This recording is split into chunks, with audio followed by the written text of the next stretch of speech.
نعرہ رسالت یا رسول اللہ، نعرہ حیدری یا علی، بر محمد آل محمد صلوات اللہم صلی علی محمد وآلہ بار دیگر صلوات اللہم صلی علی محمد وآلہ محمد۔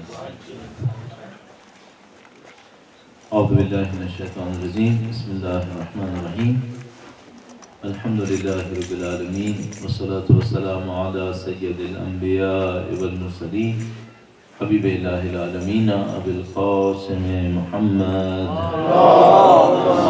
صلی علی محمد وعلى آلہ الطیبین الطاہرین سیما بقیت اللہ فی الارضین۔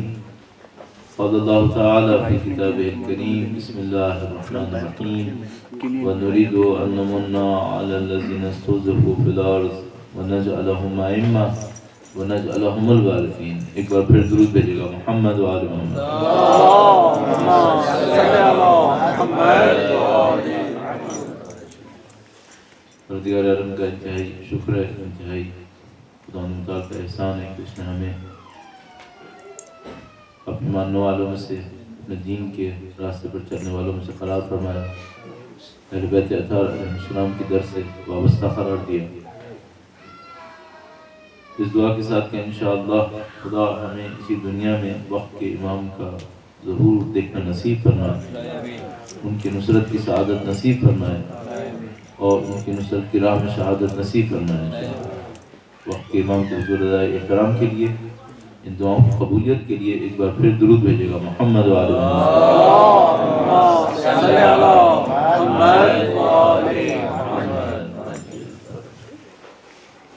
پروردگار عالم نے ہم انسانوں کو کچھ صلاحیتوں اور توانائیوں کے ساتھ اس دنیا میں بھیجا ہے۔ ہم جب انسانوں کی صلاحیتوں کو دیکھتے ہیں تو اس طرح ہر انسان کا فنگر پرنٹ مختلف ہوتا ہے، اس کی ڈی این اے میں ڈفرینس ہوتا ہے، اور انسان کے اندر 10 ایسی چیزیں جو اس کو ڈفرینشیٹ کر رہی ہوتی ہیں دوسرے انسانوں سے۔ شاید کہہ سکتے ہیں کہ انسان توانائیوں میں بھی مختلف ہوتے ہیں۔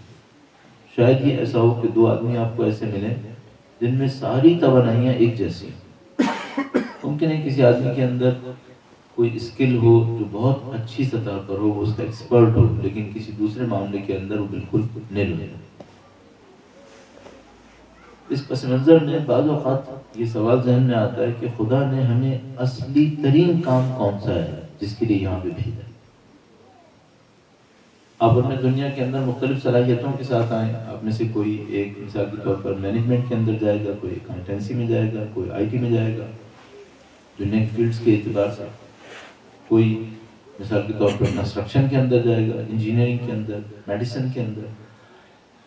یہ تو وہ کام ہیں جو ہم اپنی زندگی کے لیے اور اپنے روح کی تسکین کے لیے دوسرے مرحلے میں انجام دیں گے۔ اگر دین نہ بھی ہوتا تو کیا کوئی پروفیشن نہیں لیتے ہم لوگ؟ ظاہر ہے جن کے پاس دین نہیں انہوں نے تو پروفیشن لیے ہیں، بلکہ جو پروفیشن ہم چوز کر رہے ہیں ان میں سے زیادہ تر انہیں کے اسٹیبلش کیے ہوئے۔ تو دین نہ بھی ہوتا تو ہم کچھ نہ کچھ کر رہے ہوتے، آپ کسی نہ کسی فیلڈ کو انتخاب کر رہے ہوتے اپنی زندگی کے لیے۔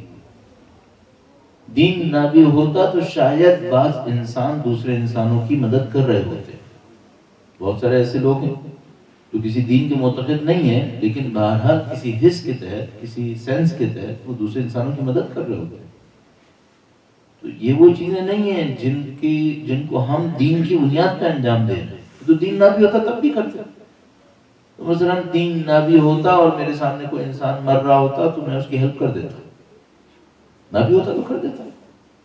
تو ہمیں اپنے آپ سے ایک سوال پوچھنا پڑے گا، وہ یہ کہ یہ جو دین ہے یہ ہم سے ڈیمانڈ کیا کر رہا ہے؟ بہت ساری چیزیں تو ہم خود اپنے لیے بھی کرتے، نہ بھی ہوتا تب بھی کرتے۔ تو وہ جو کور دین کی ڈیمانڈ ہے ہم سے وہ کیا ہے؟ اور ضروری نہیں ہے کہ یہ جو میں نے 2 پوائنٹس آپ کی خدمت میں کہے، پروفیشن اور انسانوں کی ہمدردی، یہ دین طلب نہ کرتا ہو۔ ممکن ہے یہ بھی دین طلب کرتا ہوں ہم سے، لیکن اس کے علاوہ دین ہم سے کیا مانگ رہا ہے جس کو ہم کور کے اندر قرار دے سکیں؟ اس مسئلے کو آپ ہدف خلقت بھی کہہ سکتے ہیں کہ خلقت کیوں ہوئی ہے، خدا نے ہم انسانوں کو کیوں بھیجا ہے، اور میں بہت دفعہ ایسا ہوتا ہے، یہاں پر بھی ایسا ہوا، کسی بچی کے ساتھ بیٹھا ہوا تھا اور اس نے مجھ سے یہی پوچھا خدا نے ہمیں کیوں بھیجا ہے، وہ ہم سے کیا چاہتا ہے. یہ اس نے نہیں کہا لیکن کم سے کم اس نے یہ ضرور پوچھا کہ خدا نے ہمیں کیوں بھیجا ہے. میں اس کو عرض کر دیتا ہوں آپ کی خدمت میں. اچھا اس کو بیان کرنے سے کیا فائدہ ہوگا؟ اس کو بیان کرنے سے یہ فائدہ ہوگا کہ دین کا جو بنیادی ترین حصہ ہے وہ ہمارے سامنے کلیئر ہونا چاہیے. اب میں پہلے چند جواب دوں گا جو لوگ دیتے آ رہے ہیں، اور ان جوابوں کے بعد پھر وہ جو میرے خیال اس میں اصلی جواب بنے گا میں اس کو آپ کی خدمت میں عرض کروں گا. ایک بار پھر درود بھیجے گا محمد و آل محمد. صلی اللہ محمد و آل محمد. سادہ ترین جواب یہ ہے کہ اللہ نے ہمیں، جو لوگ ایک دوسرے کو دیتے ہیں اور آیت قرآنی بھی اس کے اندر موجود ہے، لوگ اس کی تشریح اس طرح سے کرتے ہیں. خدا نے ہمیں عبادت کے لیے بھیجا، خدا نے ہمیں عبادت کے لیے خلق کیا. آیت کریمہ موجود ہے ہمارے پاس، ایک ہی مفہوم پر کئی الفاظ میں یہ آیت کریمہ موجود ہے. ما خلقت الجن والانس الا لیعبدون. اور ہم نے جن و انس کو بس اس لیے خلق کیا کہ وہ ہماری عبادت کریں. تو یہ بہت ٹپیکل ایک جواب ہے کہ جو آپ کہیں پر بھی سوال پوچھیں گے خدا نے ہمیں کیوں خلق کیا، ہدف خلقت کیا ہے، وہ فوراً جواب میں آیت کریمہ پڑھیں گے اور کہیں گے خدا نے ہمیں عبادت کے لیے خلق کیا. اچھا اب یہ مسئلہ ہے کہ عبادت کسے کہتے ہیں؟ ہمارے معاشرے کے اندر یہ جو آپ نے نماز پڑھی، دعا پڑھی، یہ عبادت ہے.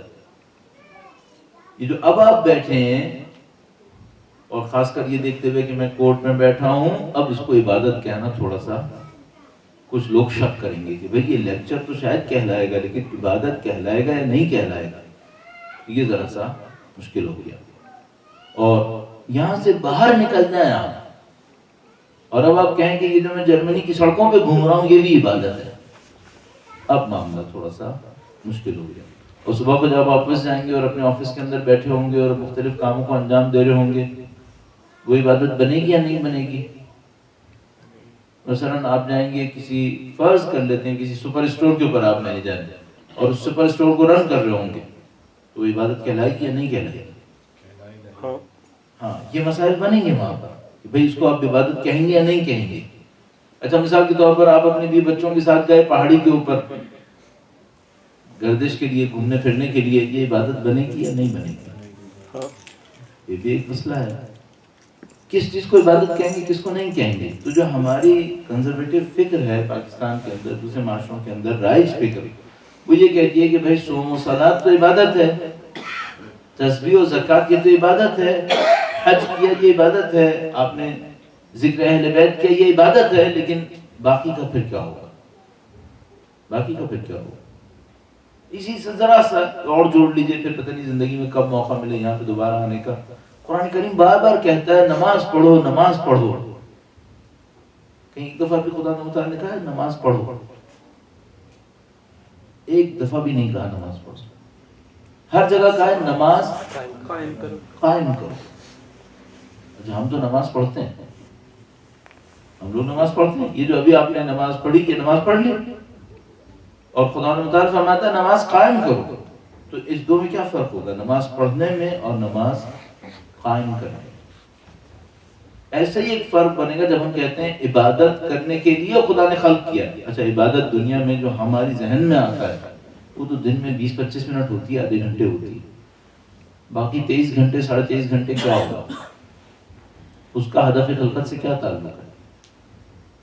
اسی طریقے سے نماز قائم کرو تو بھئی آپ نے آئے، آپ نے نماز پڑھ لی اور آپ گھر واپس چلے گئے. اور ہم بہت اچھی طرح جانتے ہیں کہ کتنے ڈھیر سارے نمازی ہیں جن کی نمازیں ان کو کوئی فائدہ نہیں دیتی. اب یہ جو خدا کہہ رہے نماز قائم کرو، اس کا کیا مطلب لوں گا میں؟ ان دونوں کو حل کرنا ہے ہمیں. اور اس کے علاوہ اور بھی بہت سارے جواب ہیں. مثال کے طور پر خدا نے ہمیں اس لیے خلق کیا کہ ہم عبادت کریں، یہ ایک جواب ہو گیا. اچھا خدا نے ہمیں اس لیے خلق کیا کہ ہم اس کا قرب حاصل کریں، اس کا مطلب کیا ہے؟ خدا کا قرب کیسے حاصل ہوتا ہے؟ آپ نے ابھی، میں اس کو مزاحن کہتا ہوں تاکہ تھوڑا سا ذہن ٹینشن سے باہر آ جائے، کل بھی آخر تک یہی ہوتا رہا. تو آپ نماز پڑھتے ہیں، آپ یہاں پہ بیٹھے رہے، آپ نے نماز پڑھ لی، اور یہ جو آپ کام کر رہے ہیں اس سے بھی آپ کا قرب بڑھنا چاہیے نہیں بڑھنا چاہیے؟ بڑھنا چاہیے. تو آپ پہلی بھی فرش پہ تھے، ابھی بھی فرش پہ ہی. کس سے قرب بڑھا آپ کا؟ اور پھر آپ فوراً جواب میں کہیں کہ بھائی یہ تو نہیں ہو سکتا کہ فزیکلی ہم نے خدا سے نزدیک ہونا ہے، کوئی ڈسٹینس تھوڑی طے کرنا ہے. اچھا ڈسٹینس طے نہیں کرنا ہے تو پھر نزدیک کس چیز میں ہونا ہے؟ آپ کہیں گے روح سے نزدیک ہونا ہے. روح میں کون سی تبدیلی آتی ہے تو کہتی ہے وہ خدا سے نزدیک؟ کس تبدیلی کو کہتے ہیں نزدیک ہونا؟ بس آپ کہیں گے جب تم ابھی جیسے دعائے توسل پڑھتے ہوئے گڑ گڑا رہے تھے نا، یہ اللہ سے نزدیک تھے، اور تھوڑی دیر کے بعد جب میں گڑ گڑانا بند ہو گیا پھر تو اللہ سے دور ہو گیا. آیا عبادتوں کا ہدف 5 منٹ کے لیے خدا سے نزدیک کرنا ہے یا ہمیشہ کے لیے خدا سے نزدیک کرنا ہے؟ ہمیشہ کے لیے نزدیک. تو یہ جو میں دعائے توسل میں خدا سے نزدیک ہوا تھا وہ تو 5-10 منٹ کے لیے ہوا تھا، اس کے بعد تو معاملہ ختم ہو گیا. ابھی جب یہ سب آپ کریں گے، یہ آپ عبادت کر رہے ہیں، قربتاً اللہ کر رہے ہیں، اللہ کے لیے کر رہے ہیں، قرب حاصل کرنے کے لیے کر رہے ہیں. یہاں سے باہر نکلیں گے، روڈ کے اوپر آئیں گے، قرب میں سے کتنا باقی ہے پھر؟ تو وہ قرب کون سا ہے جس کے لیے آپ عبادت کر رہے ہیں؟ قربتاً اللہ. 2 کانسیپٹ. تیسرا اور ایڈیشن کر دوں، میں چاہ رہا ہوتا ہوں ایک ڈسکشن کئی سوالوں کا جواب دے دیں جو ابھی شاید نہ اٹھتے ہوں، بعد میں اٹھیں ذہن کے اندر. ایک اور مسئلہ بھی ہے، خدا تعالیٰ نے کہا کہ انی جاعل فی الارض خلیفہ، میں زمین کے اوپر اپنا خلیفہ جانشین بنانے والا ہوں. ایک سوال ہے یہاں پہ، آپ جانشین ہیں یا نہیں ہیں؟ یا صرف حضرت آدم جانشین تھے باقی ختم ہو گیا معاملہ؟ خدا تعالیٰ نے تو عمومیت میں رکھ کے کہا میں بنی آدم کو جانشین رکھ رہا ہوں. ظاہر تو ایسے ہی ہے کم از کم. آپ کس چیز میں خدا کی جانشین ہیں؟ آپ جانشینی کس چیز میں؟ یہ چند سوالات ہیں ہمارے پاس ہیں. اسی طریقے سے قد افلح من زکاہا، قرآن کریم کا جواب ہے، وہ کامیاب ہوگا جو تزکیہ کرے گا.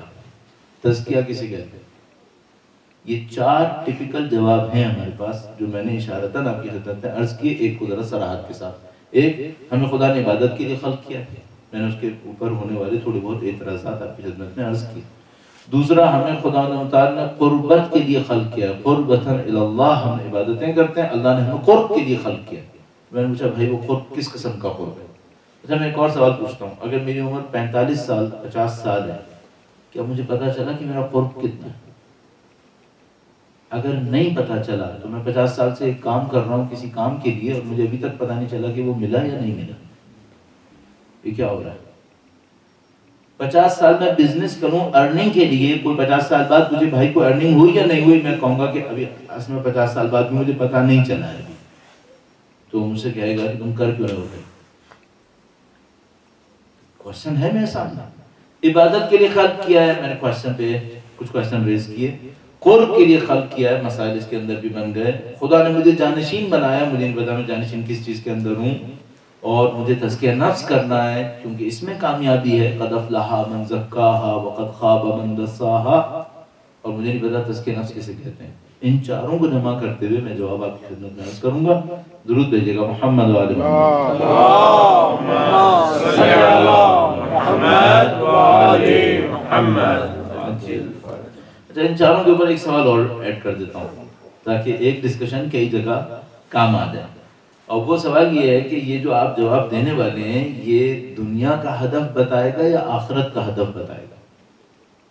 یہ جو ابھی ہم جواب دیں گے اس سے یہ پتہ چلے گا کہ خدا نے ہمیں خلق کیا ہے آخرت میں فائدہ دینے کے لیے، دنیا میں فائدہ دینے کے لیے.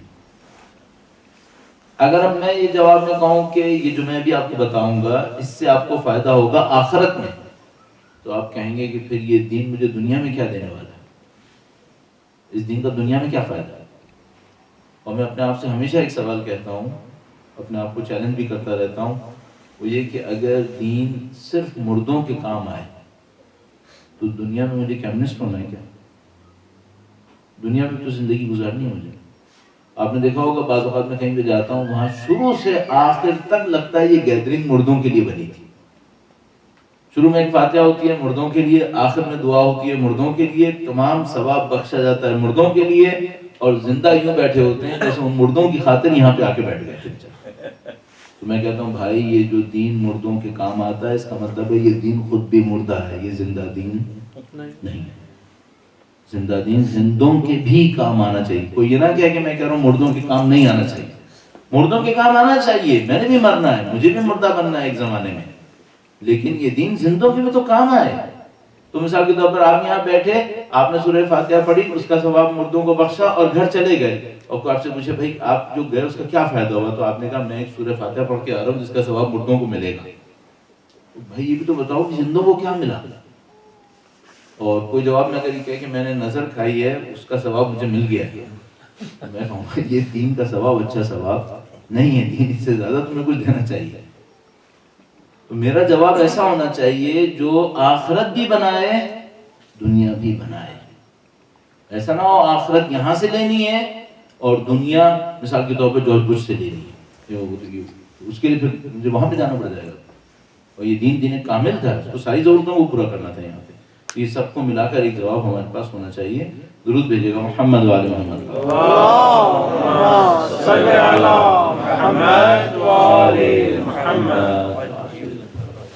اہل بیت اطہار علیہ السلام کی عظمت پر ایک بار پھر درود بھیجیں محمد وآل محمد. اللهم صل على محمد وآل محمد. ہمارے دو عزیز دوست باہر گئے ہوئے تھے، مجبوراً میں ان کو پس منظر میں لے آؤں کہ یہاں پہ ہوا کیا. تو ہم نے کچھ کوشچنز ریز کیے اور ہم نے یہ پوچھنا چاہا کہ بھئی یہ جو ہدف خلقت ہے، دنیا کیوں خلق ہوئی ہے، اس کا معاملہ کیا ہے. ہم نے 4-5 جواب دیے اور کہا کہ ان جوابوں کے پیچھے کچھ اور تفصیل بھی ہونی چاہیے. اور ایک بات یہ بھی ایڈ کر دی کہ جو بھی جواب ہو وہ دنیا میں بھی کام آئے، آخرت میں بھی کام آئے. صرف آخرت کے کام نہ آئے، دنیا میں بھی کام آنا چاہیے. تو یہ ہمارا پس منظر تھا. ایک بار پھر وقت کے امام کے حضور ادائے احترام کے لیے درود بھیجیں محمد وآل محمد. اللهم صل على محمد وآل محمد. صاحب ایک روایت سے شروع کرتے ہیں. ایک روایت ہے ہمارے پاس اور مولا 5ویں امام سے منسوب ہے، ان کی ذات گرامی پہ درود بھیجیں محمد. اللهم صل على محمد وآل محمد. امام نے فرمایا کہ جس کے 2 دن برابر ہوئے وہ ہلاک ہو گیا. جس کے 2 دن برابر ہوئے وہ ہلاک ہو گیا. اب سوال یہ ہے کہ 2 دن برابر ہونے کا مطلب کیا ہے؟ کس چیز میں برابر ہوئے؟ ہم لوگ کے ساتھ دین کے معاملے میں ایک مشکل ہے. ہم نے دین کے بارے میں بہت کچھ سنا ہے، ڈیپتھ نہیں. اچھا کچھ جگہوں کے اوپر دنیا کے معاملے میں بھی ایسا ہی ہے، دنیا کے معاملے میں بھی ایسا ہی ہے. آپ یقین فرمائیے میں نے بہت دفعہ ایسا کیا ہے، کیونکہ میں ٹیچنگ سے تعلق رکھتا تھا. میں نے بہت دفعہ یہ کیا ہے، بچوں سے پوچھا کہ بھئی الیگزینڈر کا نام سنا ہے؟ انہوں نے کہا سنا ہے. میں نے پوچھا وہ کس زمانے میں تھا؟ تو بچے پھنس گئے کہ بھئی نام تو بہت سنا ہے لیکن کس زمانے میں تھا اس کی ہمیں زیادہ خبر نہیں ہے. اب کچھ بچے جو ہے وہ تھوڑا کسی فیلڈ کے اندر ہوشیاری دکھا دیتے ہیں تو وہ جواب دے دیتے ہیں. اکثر بچے جواب نہیں دے پاتے.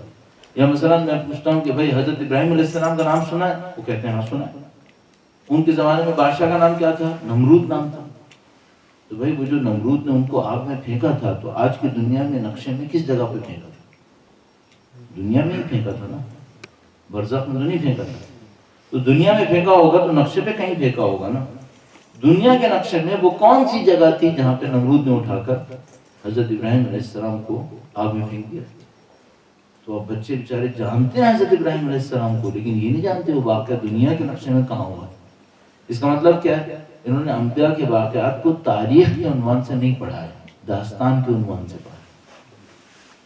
داستان سمجھ کے، ریالٹی سمجھ کے، ہسٹری سمجھ کے انہوں نے اس کو نہیں پڑھا ہے. تو ہمارے ساتھ بہت زیادہ ایسے ہی ہوتا ہے. ہم دین کو کچھ جانتے ہیں لیکن دین کی گہرائی میں ہم لوگ نہیں ہوتے.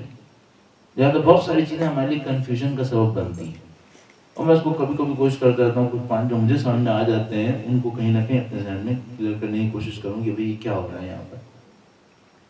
تو اب ان تمام سوالوں کا جواب دینے کے لیے جس سے ہم پریکٹیکل لائف میں کچھ فائدہ اٹھا سکیں تھوڑا سا پس منظر عرض کروں گا اور اس کے بعد انشاءاللہ اس کا جواب دوں گا. ایک بار پھر درود بھیجے گا محمد وآل محمد. اللهم صل على محمد وآل محمد. خدا تعالیٰ نے ہم انسانوں کو پہلے فرضیے پہ واپس لاتا ہوں. ہم انسانوں کو مختلف صلاحیتوں کے ساتھ خلق کیا. وہ کون سی چیز ہے جو خدا ہم سے ڈیمانڈ کر رہا ہے؟ وہ کیا خدا ہمیں سب کو انجینئرز بنانا چاہتا ہے، ڈاکٹرز بنانا چاہتا ہے؟ آیا خدا ہم سب کو پروفیشنز کے اندر ایکسپرٹیز کے لیول پہ پہنچانا چاہتا ہے؟ کیا دینا چاہتا ہے ہم سے؟ کیا لینا چاہتا ہے ہم سے؟ میں ایک سادہ سا جواب دیتا ہوں، وہ یہ کہ خدا یہ چاہتا ہے کہ ہم اپنی ذات میں، ابھی پورا جواب نہیں دوں گا، اس کو اور تھوڑا سا امپروو کروں گا، ہم اپنی ذات میں بہتری لے کر آئیں، اپنے آپ کو بہتر سے بہتر انسان بنائیں، ایجوکیٹڈ بھی ہوں، اسکلفل بھی ہوں، سرٹیفکیشن بھی ہو ہمارے پاس، لیکن انسان اچھے انسان بنے۔ اچھا، اب بھی پرابلم سولو نہیں ہوئی۔ انسان اچھے انسان بنے کیا مطلب؟ دوسرے انسان کس انسان کو اچھا انسان کہتے ہیں؟ جو ان کے کام آ جائے، اور اگر اندر ہی اندر بگڑا ہوا ہو اور ان کے کام آتا رہے، ابھی بھی اس کو اچھا ہی کہتے ہیں۔ اندر اندر کرپٹ ہو، ان کے کام آتا رہے، تو اس کو کوئی برا نہیں کہتا۔ مثلا اگر میرے اور آپ کے رشتہ داروں کے اندر کوئی ایک عام آدمی اندر سے بہت کرپٹ ہو اور وہ پوری فیملی کے کام آتا رہے، تو فیملی اسے کیا کہے گی؟ اچھا آدمی کام آ رہا ہے۔ ان کو اس سے کیا غرض کہ اندر سے کیا ہے؟ کیا خدا بھی ایسا ہی ہے؟ نہیں۔ تو خدا کس چیز میں مجھے اچھا دیکھنا چاہتا ہے؟ وہ فیلڈ کون سی ہے؟ میں نے عرض کیا، اگر میں نے پی ایچ ڈی کر لی، پوسٹ پی ایچ ڈی کر لی، اور اس سٹینڈرڈ پہ پورا نہیں اترا جس پہ خدا چاہتا تھا، تو اس P H D post P H D کا کوئی فائدہ نہیں ہوا۔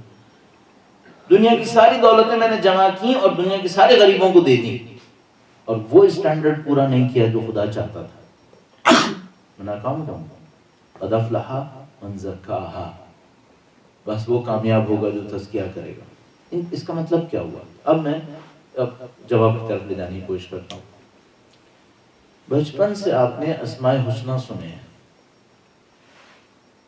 مثلا کون کون سے اسماء حسنی؟ اگر دو چار مجھ سے کوئی کہے کہ کون کون سی یاد ہے، تو میں کہوں گا مثلا علیم، قدیر، رحمان، رحیم، کریم، ودود، یہ سارے اسماء حسنی ہیں جو آپ نے دیکھا ہوگا۔ بچپن سے ہمیں ایک حمد یاد آتی تھی جس میں بار بار اللہ کے نام سامنے آ رہے ہوتے تھے، 99 نیم سامنے آتے تھے، بچپن سے سنا ہے سب۔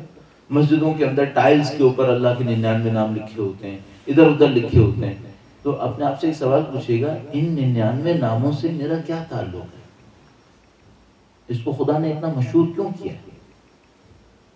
مثلا کوئی مجھ سے کہتا خدا چاہتا ہے کہ اس کے نام کی حمد، تعریف کی جائے، تو اگر میں کہوں یا اللہ الحمدللہ اور وہ 99 نیمز نہ لوں، تو کیا میں نے کوئی کمی کی؟ اچھا، ہمارے پاس روایت موجود ہے، کبھی ایک موقع کے اوپر کوئی کام ہوا، مولا نے نظر کی کہ اے خدا اگر یہ کام ہو جائے تو میری تیری بہترین الفاظ میں تعریف کروں گا۔ وہ کام ہو گیا، امام تشریف فرما ہوئے، انہوں نے فرمایا بسم اللہ الرحمن الرحیم الحمدللہ۔ کس نے کہا مولا یہ تو بہت ایک جملہ ہو گیا، الحمدللہ۔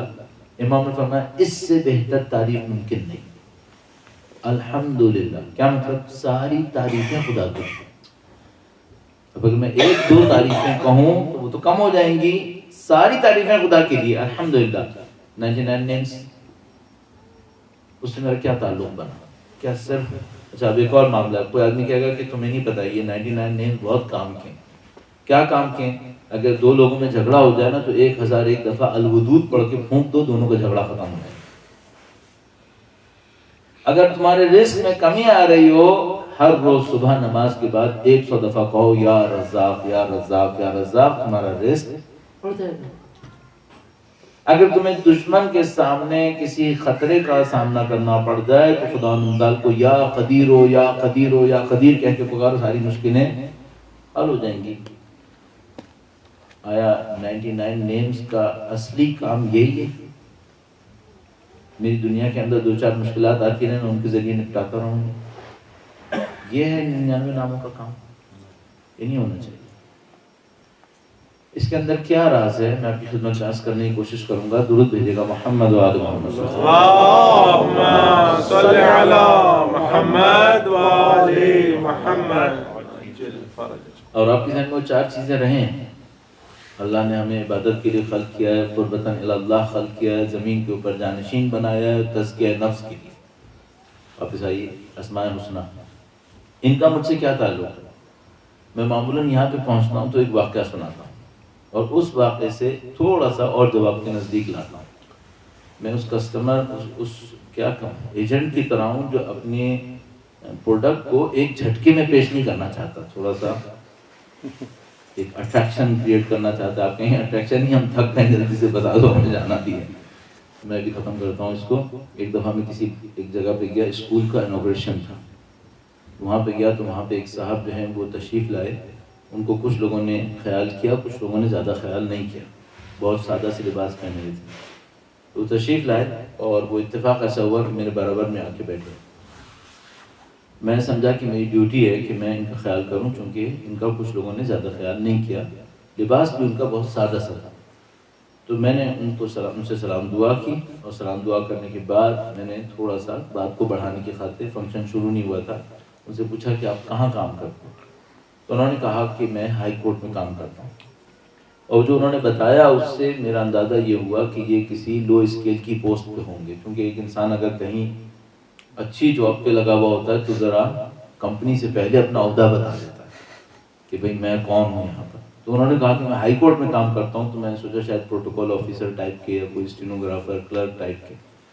تو میں نے تھوڑا سا کریدا، تاکہ یہ مجھے اچھا نہیں لگتا کہ کوئی اگر کسی سوسائٹی کے ظاہری طور پر چھوٹی جگہ پر ہو تو وہ اس سے ڈرے. کیوں ڈرے؟ اس میں انسان ہونے کے ناطے کیا کمی ہے؟ اس کو رسپیکٹ ملنی چاہیے، اس کو کانفیڈنس ہونا چاہیے، اس کو کانفیڈنٹلی کہنا چاہیے میں یہ ہوں. تو میں نے سوچا کہ تھوڑا سا کرے دوں تاکہ ان کی ہمت بنا ہو. تو میں نے پوچھا کہ آپ ہائی کورٹ میں کیا کرتے ہیں؟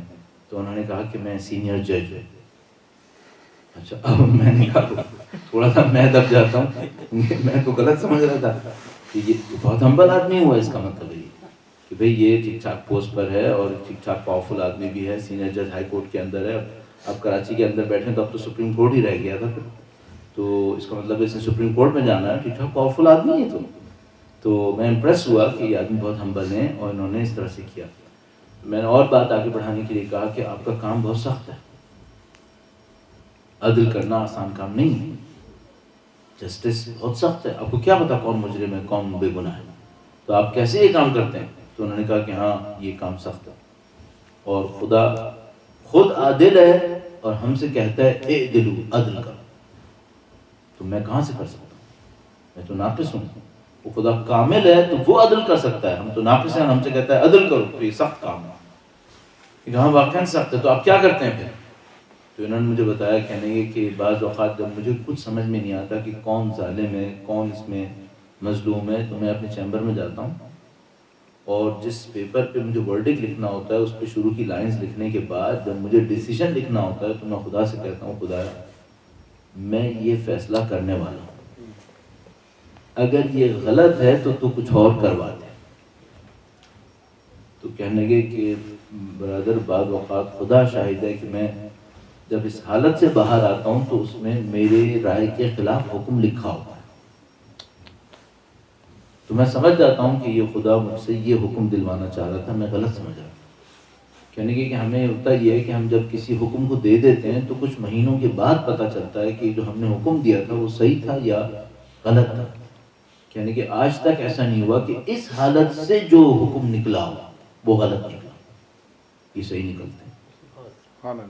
میں نے کہا یہ تو بڑی بات ہے، یہ تو بہت بڑی بات ہے کہ خدا عدل کرواتا ہے آپ کے ذریعے سے. آپ خدا کے عادل جانشین ہو گئے. اصل میں میرے چاروں سوالوں کا جواب یہیں پر ہے کہ جتنی خدا کی صفات ہیں یہ خدا ہمارے اندر دیکھنا چاہتا ہے. اس کے اندر تو ہیں، ہمارے اندر دیکھنا چاہتا ہے جو ان میں سے ہمارے اندر پاسبل ہو. مثلا خدا رحیم ہے، مجھ سے کیا چاہتا ہے؟ رحم کرو. خدا علیم ہے تو مجھ سے کیا چاہتا ہے؟ علم حاصل کرو. خدا کریم ہے، مجھ سے کیا چاہتا ہے؟ میں بھی کرامت دکھاؤں، شرافت دکھاؤں. وہ غفور ہے، بخشنے والا ہے، مجھ سے بھی چاہتا ہے میں بھی لوگوں کو بخشوں. خود عادل ہے، چاہتا ہے میں عدل کروں. خود صادق و صدیق ہے، چاہتا ہے میں سچ بولوں. آپ تصور فرمائیں، جو خدا کی صفتیں ہیں یہ صفتیں تو خدا کی ہیں، لیکن میرے لیے مائل سٹونز ہیں جو مجھے اچیو کرنے ہیں. یہ میرے لیے سیٹ ہوئے ہوئے آبجیکٹیوز ہیں کہ جو تم نے زندگی گزارنی ہے یہ تو جانوروں نے بھی گزارنی ہے. وہ بھی کھا لیں گے، پی لیں گے، بچوں کو پال لیں گے. تمہارا اصلی کام یہ نہیں ہے. تمہارا کام کیا ہے؟ جانور کی ذمہ داری نہیں ہے کہ وہ رحیم کا رحیم جانشین بنے. وہ اگر طبیعت کے اندر درندہ ہے تو درندگی دکھائے گا، اس پہ عیب نہیں ہے. ہمیں اس رحیم نے کہا ہے کہ تم، میں رحیم ہوں، میرے رحیم جانشین بن کے دکھاؤ. میں کریم ہوں، میرے کریم جانشین بن کے دکھاؤ. میں صادق ہوں، میرے سچے بندے بن کے دکھاؤ. یہ 99 نیمز کیا ہیں سوائے ان کے کہ جو ہمارے اندر ممکن نہیں ہے. ان سب کے مقابلے میں جو باقی ہیں وہ یہ ہیں کہ بھائی یہ ہمارے لیے آبجیکٹیوز ہیں. ان کی خاطر ہمیں خلق کیا ہے کہ ہمیں مرنے سے پہلے ان کو حاصل کرنا ہے. ان کو حاصل کرنا ہے.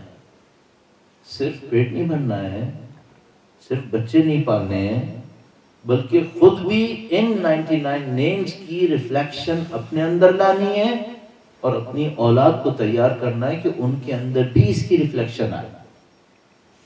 تو ابھی مجھے کیا کرنا چاہیے تھا؟ اچھا قرب کیسے ناپوں؟ قرب بھی ایسے ہی ناپوں. قرب اس سے نہیں ہوگا کہ میں 5 منٹ میں نماز مغرب پڑھی اور چلا گیا باہر، 10 منٹ میں نماز فلاں پڑھی اور باہر چلا گیا. اس سے قرب کہاں آنے کا ہے؟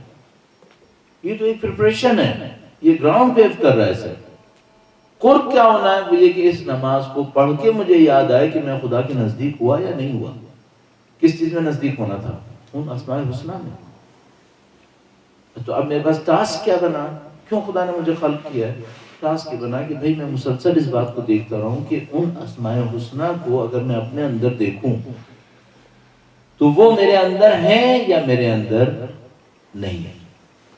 اب ایک اور مشکل بھی ہے، ان اسماء الحسنی کے بالکل اپوزٹ جو کچھ ہے وہ سب شیطان کے اندر ہے. یہ سارے تو خدا کے ہیں، اس کے اپوزٹ جو کچھ بھی ہے وہ شیطان کا ہے.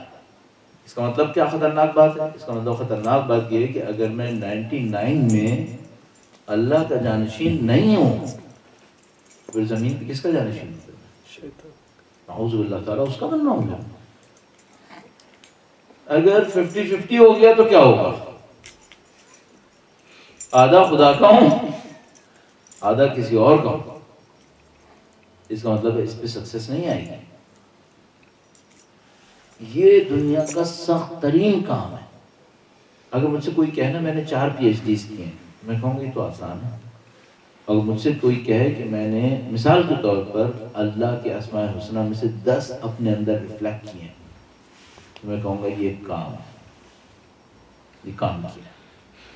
اچھا اب میں اور آپ کیا کر سکتے ہیں؟ میں اور آپ ایک اسائنمنٹ کے طور پہ یہ کر سکتے ہیں، اگر آپ کو دل چاہے یہ کرنے کا، وہ یہ کر لیجئے کہ یہ دیکھیے آپ کے اور میرے اندر خدا کے 99 نیمز میں سے کیا ریفلیکٹ ہو رہا ہے.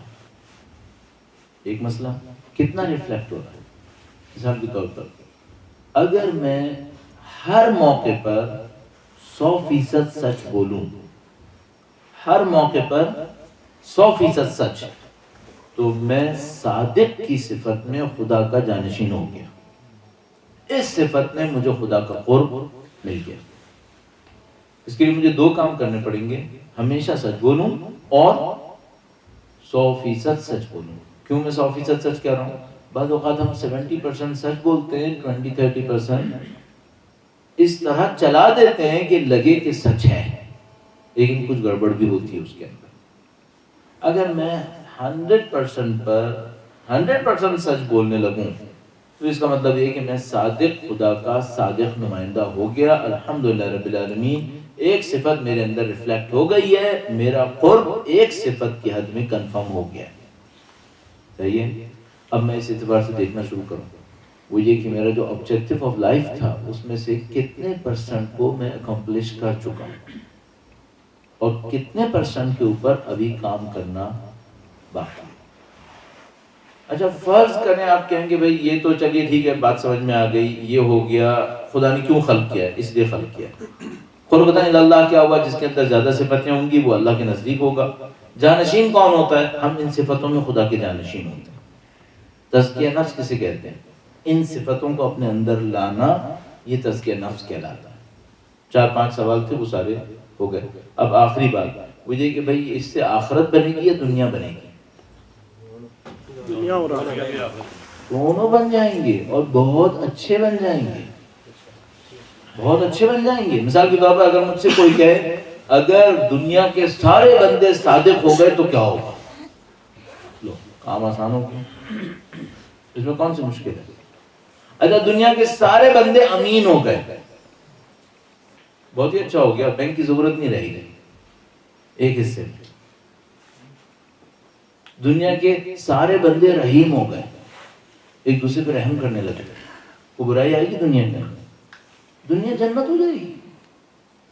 اس کا مطلب کیا ہے؟ یہ وہ آبجیکٹیوز ہیں، اگر ان کو پورا کر لیا تو صرف آخرت نہیں بنے گی، یہ دنیا جنت بن جائے گی، دنیا بہترین جنت بن جائے گی ہمارے لیے۔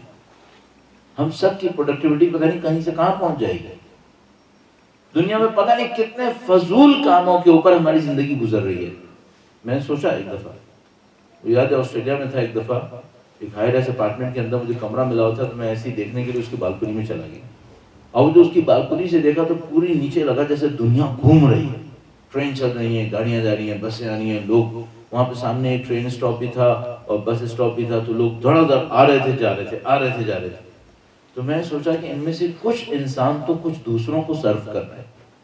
مثال کے طور پر ایک آدمی یہاں سے نکلا ہے، وہ اپنے گھر سے نکلا ہے، وہ بینک گیا ہے، تو وہاں پہ بینک پہ جا کے کیا کرے گا؟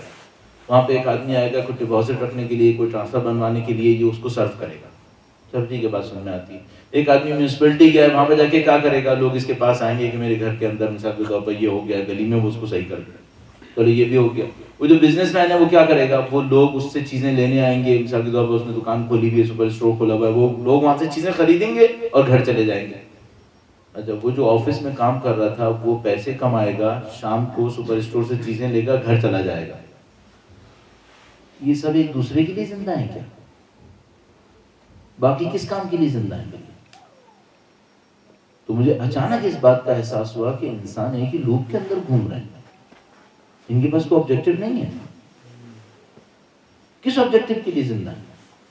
وہ جو بینک میں کام کر رہا ہے، وہ بینک میں کام کر رہا ہے تاکہ پیسے کمائے، رات کو وہ سپر اسٹور سے خریدے گا، پھر گھر جائے گا، پھر اگلی دفعہ صبح پھر اٹھے گا، پھر بینک میں جائے گا، پھر لوگوں کو سرو کرے گا، پھر تنخواہ کمائے گا، پھر سپر اسٹور جائے گا، پھر گھر واپس جائے گا۔ تو ٹھیک ہے، اور وہ جو سپر اسٹور میں کھڑا ہے وہ کیا کر رہا ہے؟ وہ سپر اسٹور میں کھڑا ہے، تنخواہ لے گا، سپر اسٹور میں چیزیں بیچے گا، رات کو کہیں اور سے چیزیں خریدے گا، پھر دوبارہ گھر جائے گا، پھر صبح کو یہی کرے گا۔ یہ سب ایک دوسرے کو سرو کر رہا ہے۔ زندہ کس لیے پھر یہ لوگ؟ کر کیا رہے ہیں یہ لوگ؟ اچانک مجھے سمجھ میں آیا کہ ہم آبجیکٹو کھو بیٹھے، ہماری لائف کو کوئی آبجیکٹو نہیں اس طرح کا۔ یعنی مجھے کچھ یوں لگا کہ ہم نے لائف کی بعض ریکوائرمنٹس کو اپنے آبجیکٹیوز بنا لیا۔ یہ لائف کی ریکوائرمنٹ ہے کہ مجھے پیٹ بھرنا ہے، یہ آبجیکٹیو نہیں ہے۔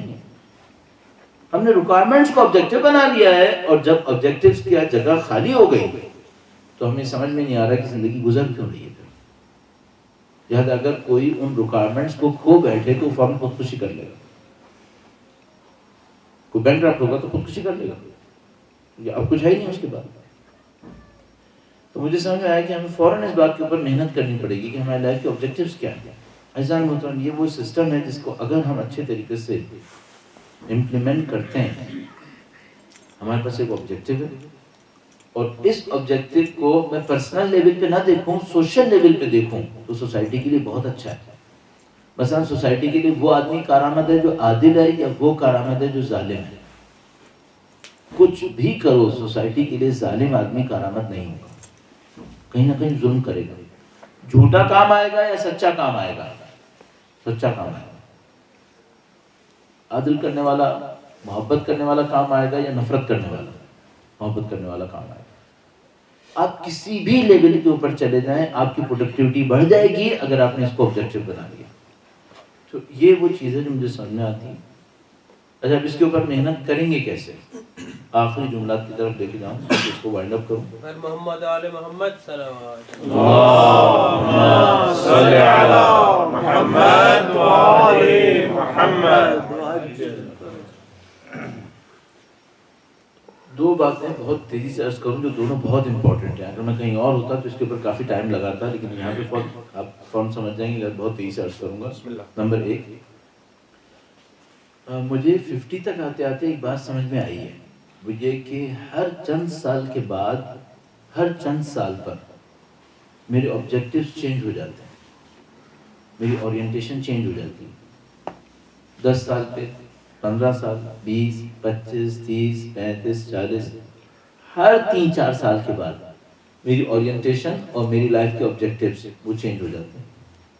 ایک بات تو مجھے یہ سمجھ میں آئی, اس کا مطلب ہے کہ میں برسوں دھوکہ دیتا رہتا ہوں اپنے آپ کو. کیوں؟ ایک چیز کے پیچھے ایسے بھاگ رہا ہوتا ہوں کہ یہ ملی تو میں کامیاب, نہیں ملی تو میں مر گیا. 2 سال کے بعد پتہ چلتا ہے اس کی کوئی ویلیو نہیں ہوتی. پاگل.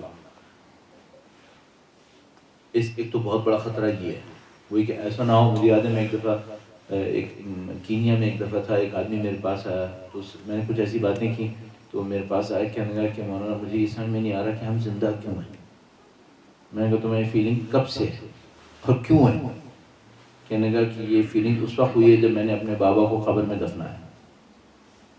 مجھے اپنے باپ کی سکسیس پتہ ہے, ان کی لائف میں جو کچھ تھا وہ مجھے پتہ ہے, لیکن جب میں ان کو دفنانے کے لیے قبر میں بیٹھا تو مجھے اچانک یہ سمجھ میں آیا کہ جو کچھ ان کے لیے امپورٹنٹ تھا وہ اب ان کے کام نہیں آ رہا. تو پھر اچانک میرے سامنے کوشچن آیا کہ کیا میں بھی یہی کروں گا کہ میں ان چیزوں کے پیچھے بھاگ بھاگ کے اپنی زندگی ختم کر لوں گا جو جب میں قبر میں اتروں گا تو کوئی بھی کام نہیں آئے گی. یہ ایک مسئلہ ہے. ہماری لائف کے آبجیکٹیوز چینج ہوتے رہتے ہیں. کوشش کریں وہ آبجیکٹیو بنائیں جو ڈیوریبل ہو, جنہوں نے بچنا ہے. اس میں ہیلپ اس طرح کر سکتا ہوں کہ آپ یہ سوچ کے بنائیے گا کہ کیا مرتے دموں جب بالکل آپ مرنے لگیں گے اس آبجیکٹیو کو اچیو کرنا آپ کو سیٹسفیکشن دے گا. مثلا میں مرنے لگا, مرتے دم پہ مجھے یاد آیا کہ میں نے 5000 گز کا ایک گھر بنا لیا.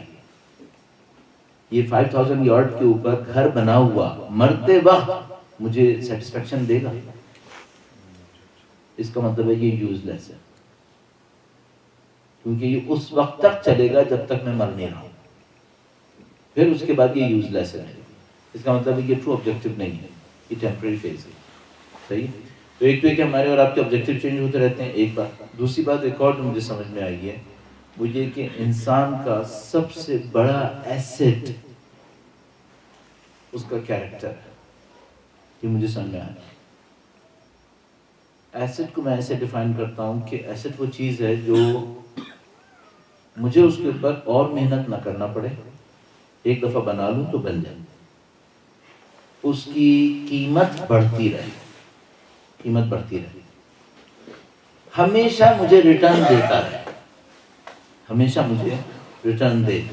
اس کو میں ایسٹ کہتا ہوں. مثال کے طور پر کیا میری گاڑی میرا ایسٹ ہے؟ نہیں, چونکہ نمبر 1 اس کو مسلسل مجھے کچھ دینا پڑتا ہے. نمبر 2 اس کی قیمت گر رہی ہے, اس کی قیمت گر رہی ہے, اس کا مطلب ہے یہ ایسٹ نہیں ہے. تو کیا میری جاب میرا ایسٹ ہے؟ نہیں, کیونکہ مجھے جاب کو ٹائم دینا پڑتا ہے, یہ میرا ایسٹ نہیں ہے. ایسٹ وہ ہوگا جس کو میں بنا کے چھوڑ دوں, مزید محنت نہ کرنی پڑے, اس کی قیمت بڑھتی رہے اور وہ مستقل پرماننٹلی مجھے کچھ نہ کچھ دیتا رہے. یہ میرے خیال میں ایسٹ ہے. مجھے یوں سمجھ میں آیا کہ لائف میں سب سے بڑا ایسٹ اچھا کیریکٹر ہے, اور اچھے کیریکٹر کی بیس اچھی عادتیں ہیں. مجھے سمجھ میں آتا کہ آپ کی لائف کا سب سے بڑا ایسٹ آپ کا کیریکٹر ہے, اور کیریکٹر میں جو سب سے بڑی بیس ہے وہ آپ کی اچھی عادتیں. اور مجھے جو دوسری بات اس کے ساتھ ساتھ سمجھ میں آئی خود بخود ہی, وہ یہ ہے کہ انسان کی زندگی میں سب سے گندی چیز بری عادت ہے, کیونکہ یہ ہر چیز کو برباد کر دیتی ہے. اچھی عادتیں انسان کا سب سے بڑا ایسٹ ہیں, اور بری عادتیں سب سے بڑی دشمن ہیں, جو مجھے سمجھ میں آتی ہے بات. اب میں آپ سے کہوں گا کہ آپ اس کو کیسے اچیو کریں گے. یہ جو 99 نیمز اور آبجیکٹیوٹی آف لائف, ان تمام کی باتیں تھیں, تو آپ اس طرح سے کر لیجئے کہ آپ اپنی اچھی عادتوں کو انہینس کریں اور اپنی بری عادتوں کو ختم کریں. اگر اس ایک سنگل لائن ایجنڈا کے اوپر آپ نے کام کر لیا کہ آپ اپنی اچھی عادتوں کو بڑھاتے چلے جائیے اور آپ اپنی بری عادتوں کو ختم کرتے جائیے، ان سے لڑتے چلے جائیے، تو آپ آن ٹریک ہیں، آپ آن ٹریک ہیں۔ اور مرتے دموں آپ کی اچھی عادتیں آپ کو بہت سیٹسفیکشن دیں گی، اچھی عادتیں آپ کو بہت زیادہ سیٹسفیکشن دیں گی، آپ سے مطمئن ہو کے مریں گے۔ جو برزخ میں آپ کے انتظار میں ہوگا اچھی عادتوں میں، بہت اچھی اچھی چیزیں، اس کو میں تذکرہ نہ کروں، لوگ جنتوں کے ثواب میں گنواتے رہتے ہیں، تو میرا کام نہیں ہونا چاہیے۔ عزیزان محترم، یہ ہمارا سینٹرل آئیڈیا تھا۔ سینٹرل آئیڈیا یہ تھا کہ آپ کی لائف کا ایک آبجیکٹو ہے، وہ کبھی عبادت کہتے ہیں، کبھی قرب کہتے ہیں، کبھی جانشین کہتے ہیں، کبھی تزکیہ نفس کہتے ہیں، ان سب کا جو ایسنس ہے وہ اسماء الحسنیٰ کے اندر، اللہ کے 99 ناموں کو اپنے اندر لے کر آنا۔ البتہ ان سے کچھ ہمارے اندر نہیں آئیں گے، وہ ہمارے لیے ہیں بھی نہیں، تو جو ہمارے لیے ہیں اور آ سکتے ہیں ان کو اپنے اندر لے کر آنا، اور ان کو لانے کے لیے جو راستہ سمجھ میں آتا ہے سادہ ترین، وہ یہ کہ بری عادتوں کو ختم کر دیں، اچھی عادتوں کو بہتر کر دیں۔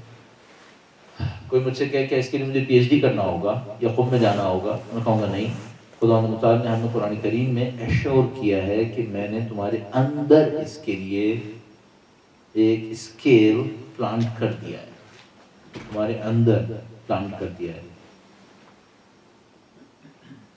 خدا متعال فرماتے ہیں وَنَفْسٍ وَمَا سَوَّاهَا فَأَلْهَمَهَا فُجُورَهَا وَتَقْوَاهَا، ہم نے انسان کو الہام کر دیا ہے کہ اس کا فسق و فجور کیا ہے اور اس کا تقویٰ کیا ہے، اور اس کے بعد کہتا ہے قَدْ أَفْلَحَ مَنْ زَكَّاهَا وَقَدْ خَابَ مَنْ دَسَّاهَا۔ اس کا مطلب وہ کہنا چاہ رہا ہے کہ بری اور اچھی عادتوں کو پہچاننے کے لیے تمہیں کچھ اور کرنے کی ضرورت نہیں ہے، اپنے ضمیر سے پوچھ لو، تمہیں بہت اچھی طریقے سے سمجھ میں آ جائے گا۔ تو آپ کے لیے کام، میرے لیے کام آسان ہے، اور یہی دنیا کا سب سے مشکل کام ہے۔ دنیا کا سب سے مشکل کام بری عادت سے لڑنا ہے، اپنے اندر موجود بری عادت سے لڑنا، دنیا کا سب سے مشکل کام۔ ریئلائز نہیں کرتا انسان اور اس سے لڑنے کی ہمت نہیں ہوتی، سرنڈر کر دیتا ہے، اور بری عادتیں بناتی ہیں، اچھی عادتیں بناتی ہیں۔ تو کوئی بری عادت پہ سرنڈر کرتا ہے تو اس کا مطلب اور مزید بری عادتیں بڑھاتا چلا جاتا ہے، نعوذ باللہ تعالیٰ۔ میں یہ ختم کروں گا، ورنہ عربی میں کہتے ہیں الکلام یجر الکلام، کلام کو کھینچتا رہتا ہے لا لا کے۔ تو ہم یہ ختم کرتے ہیں، درود بھیجیں محمد و آل محمد۔ اللهم صل على محمد وآل محمد۔ ہمارے تو عرائض اختتام پذیر، اور ہماری خواہش یہ ہوتی ہے کہ آپ اب کچھ کمنٹس ارشاد فرمائیں۔ اس کو ہم کوشچن تو کیا ہی کہیں، کوئی سجیشن یا کوئی ایکسپلینیشن، اور اگر کوشچن بھی بن جائے تو کوشچن وہ آپ انشاءاللہ بیان فرمائیں، تو اس سے یہ ہوگا کہ یہ ڈسکشن اور زیادہ فروٹفل ہو سکے گا اور رزلٹ اورینٹڈ ہو سکے گا انشاءاللہ تعالیٰ۔ ایک بار پھر درود بھیجیں محمد و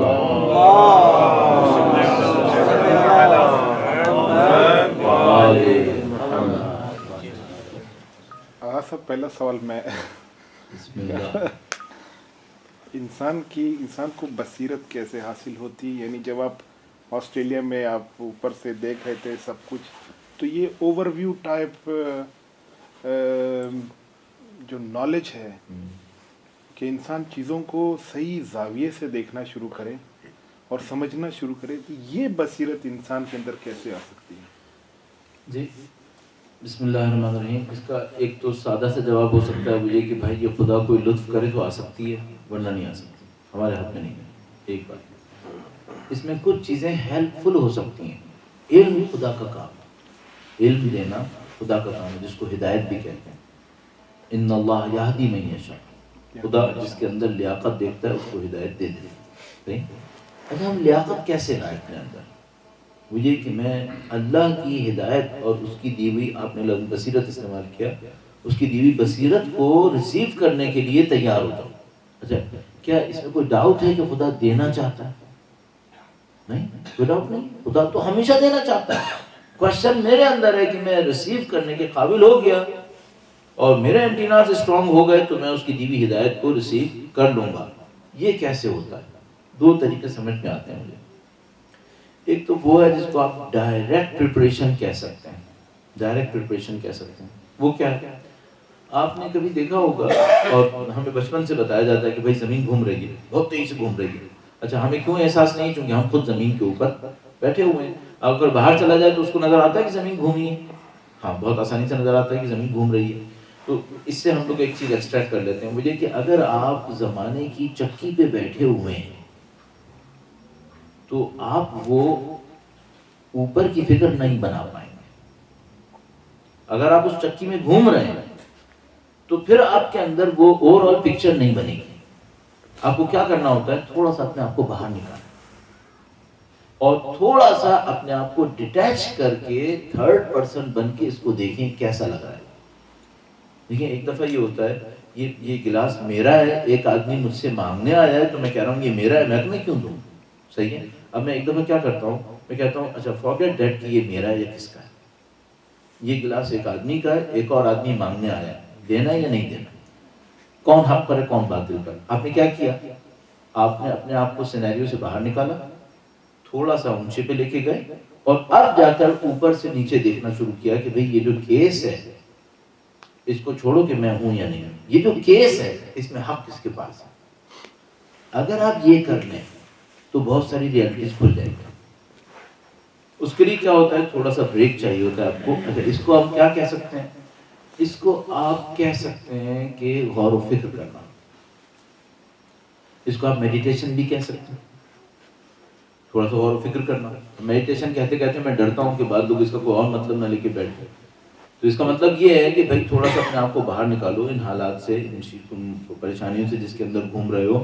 تھوڑا سا اوپر جا کے دیکھو، دیکھو یہ جو کچھ میں کر رہا ہوں یہ صحیح ہے یا غلط ہے، اور دنیا کہاں جا رہی ہے، اور اگر دنیا غلط جا رہی ہے تو ایسا نہ میں بھی غلط جا رہا ہوں گا. تو اس کو مجھے سمجھنے کی کوشش کرنی چاہیے. ایک راستہ یہ جو آپ ڈائریکٹ پریپریشن کہہ سکتے ہیں، یہ ڈائریکٹ آپ کوشش کرتے ہیں. اچھا ایک انڈائریکٹ بھی ہے، وہ کیا ہے؟ اور وہ یہ ہے کہ میں کسی اور چینل سے خدا کو خوش کروں اور اس سے کہوں کہ خدایا اس کے صدقے میں مجھے بصیرت دے دے، میری آنکھیں کھول دو.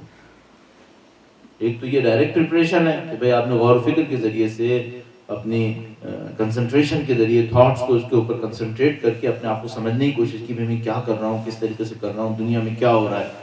ایک دفعہ یہ ہوتا ہے کہ آپ کہتے ہیں بھائی میرا تو کچھ پتہ نہیں میں کہاں پہنچوں گا، تو میں کیا کرتا ہوں، میں ایک اچھا کام کرتا ہوں اور خدا سے کہتا ہوں خدا میں کوشش کر رہا ہوں لیکن میں کامیاب نہیں ہو رہا ہوں، میں یہ اچھا کام کر رہا ہوں اور اب تجھ سے درخواست کر رہا ہوں کہ مجھے بصیرت دے دے میرے اچھے کام کی صدقے میں. تیسری بات اور بھی عرض کر دوں، بعض اوقات ایسا ہوگا کہ آپ کوئی کام اتنا اچھا کریں گے کہ خدا بنا مانگے آپ کو بصیرت دے دے گا، اور اصل میں خدا یہی دینا چاہتا ہے، باقی سب چیزیں تقریباً 2 نمبر ہیں. مثلا مجھے دولت دے خدا، اللہ کا رسول فرما رہے ہیں کہ دنیا کی حیثیت اللہ کے نزدیک مچھر کے پر کے برابر بھی نہیں. تو میں لوگ کیا کروں گا؟ میں نہیں کہہ رہا نہ لیں، لے لیں، لیکن اگر واقعاً ٹرو سینس میں دیکھیں تو خدا ہمیں دولتیں تقسیم کرنے کے لیے اس دنیا میں نہیں لایا. وہ سب کو دے دیتا ہے، وہ نہ ماننے والوں کو بھی زیادہ دے دیتا ہے، اس کا کوئی مسئلہ نہیں، اس کا قانون کچھ اور ہے. جو اصل کام دینے آئے وہ بصیرت دینے آئے، تو دولت زیادہ قیمتی ہے. تو یہ 3 راستے مجھے سمجھ میں آتے ہیں. خود غور و فکر کرنا، حالات سے باہر نکل کے سمجھنے کی کوشش کرنا اپنے آپ کو تھرڈ پرسن بنا کے. دوسرا راستہ یہ ہے کہ کوئی اچھائی کرنا اور خدا سے اس کے صدقے میں، اس کے ریٹرن میں بصیرت طلب کرنا. اور تیسرا راستہ یہ ہے کہ اتنا پیوریفائی کرنا اپنے کام کو کہ خدا خود سے بصیرت نصیب فرما دے. اور یہ میں آپ کی خدمت میں عرض کروں کہ قرآن کریم میں کئی آیات کریمہ ایسی ہیں کہ خدا فرماتا ہے کہ جب میرا بندہ یہ کرتا ہے تو میں اس کو بصیرت دے دیتا ہوں، اور نہیں لکھا اس میں کہ مانگتا ہے تو دیتا ہوں، اور مراد یہی ہے. تو یہ آپ کے ساتھ ہے. درود بھیجے گا محمد صاحب.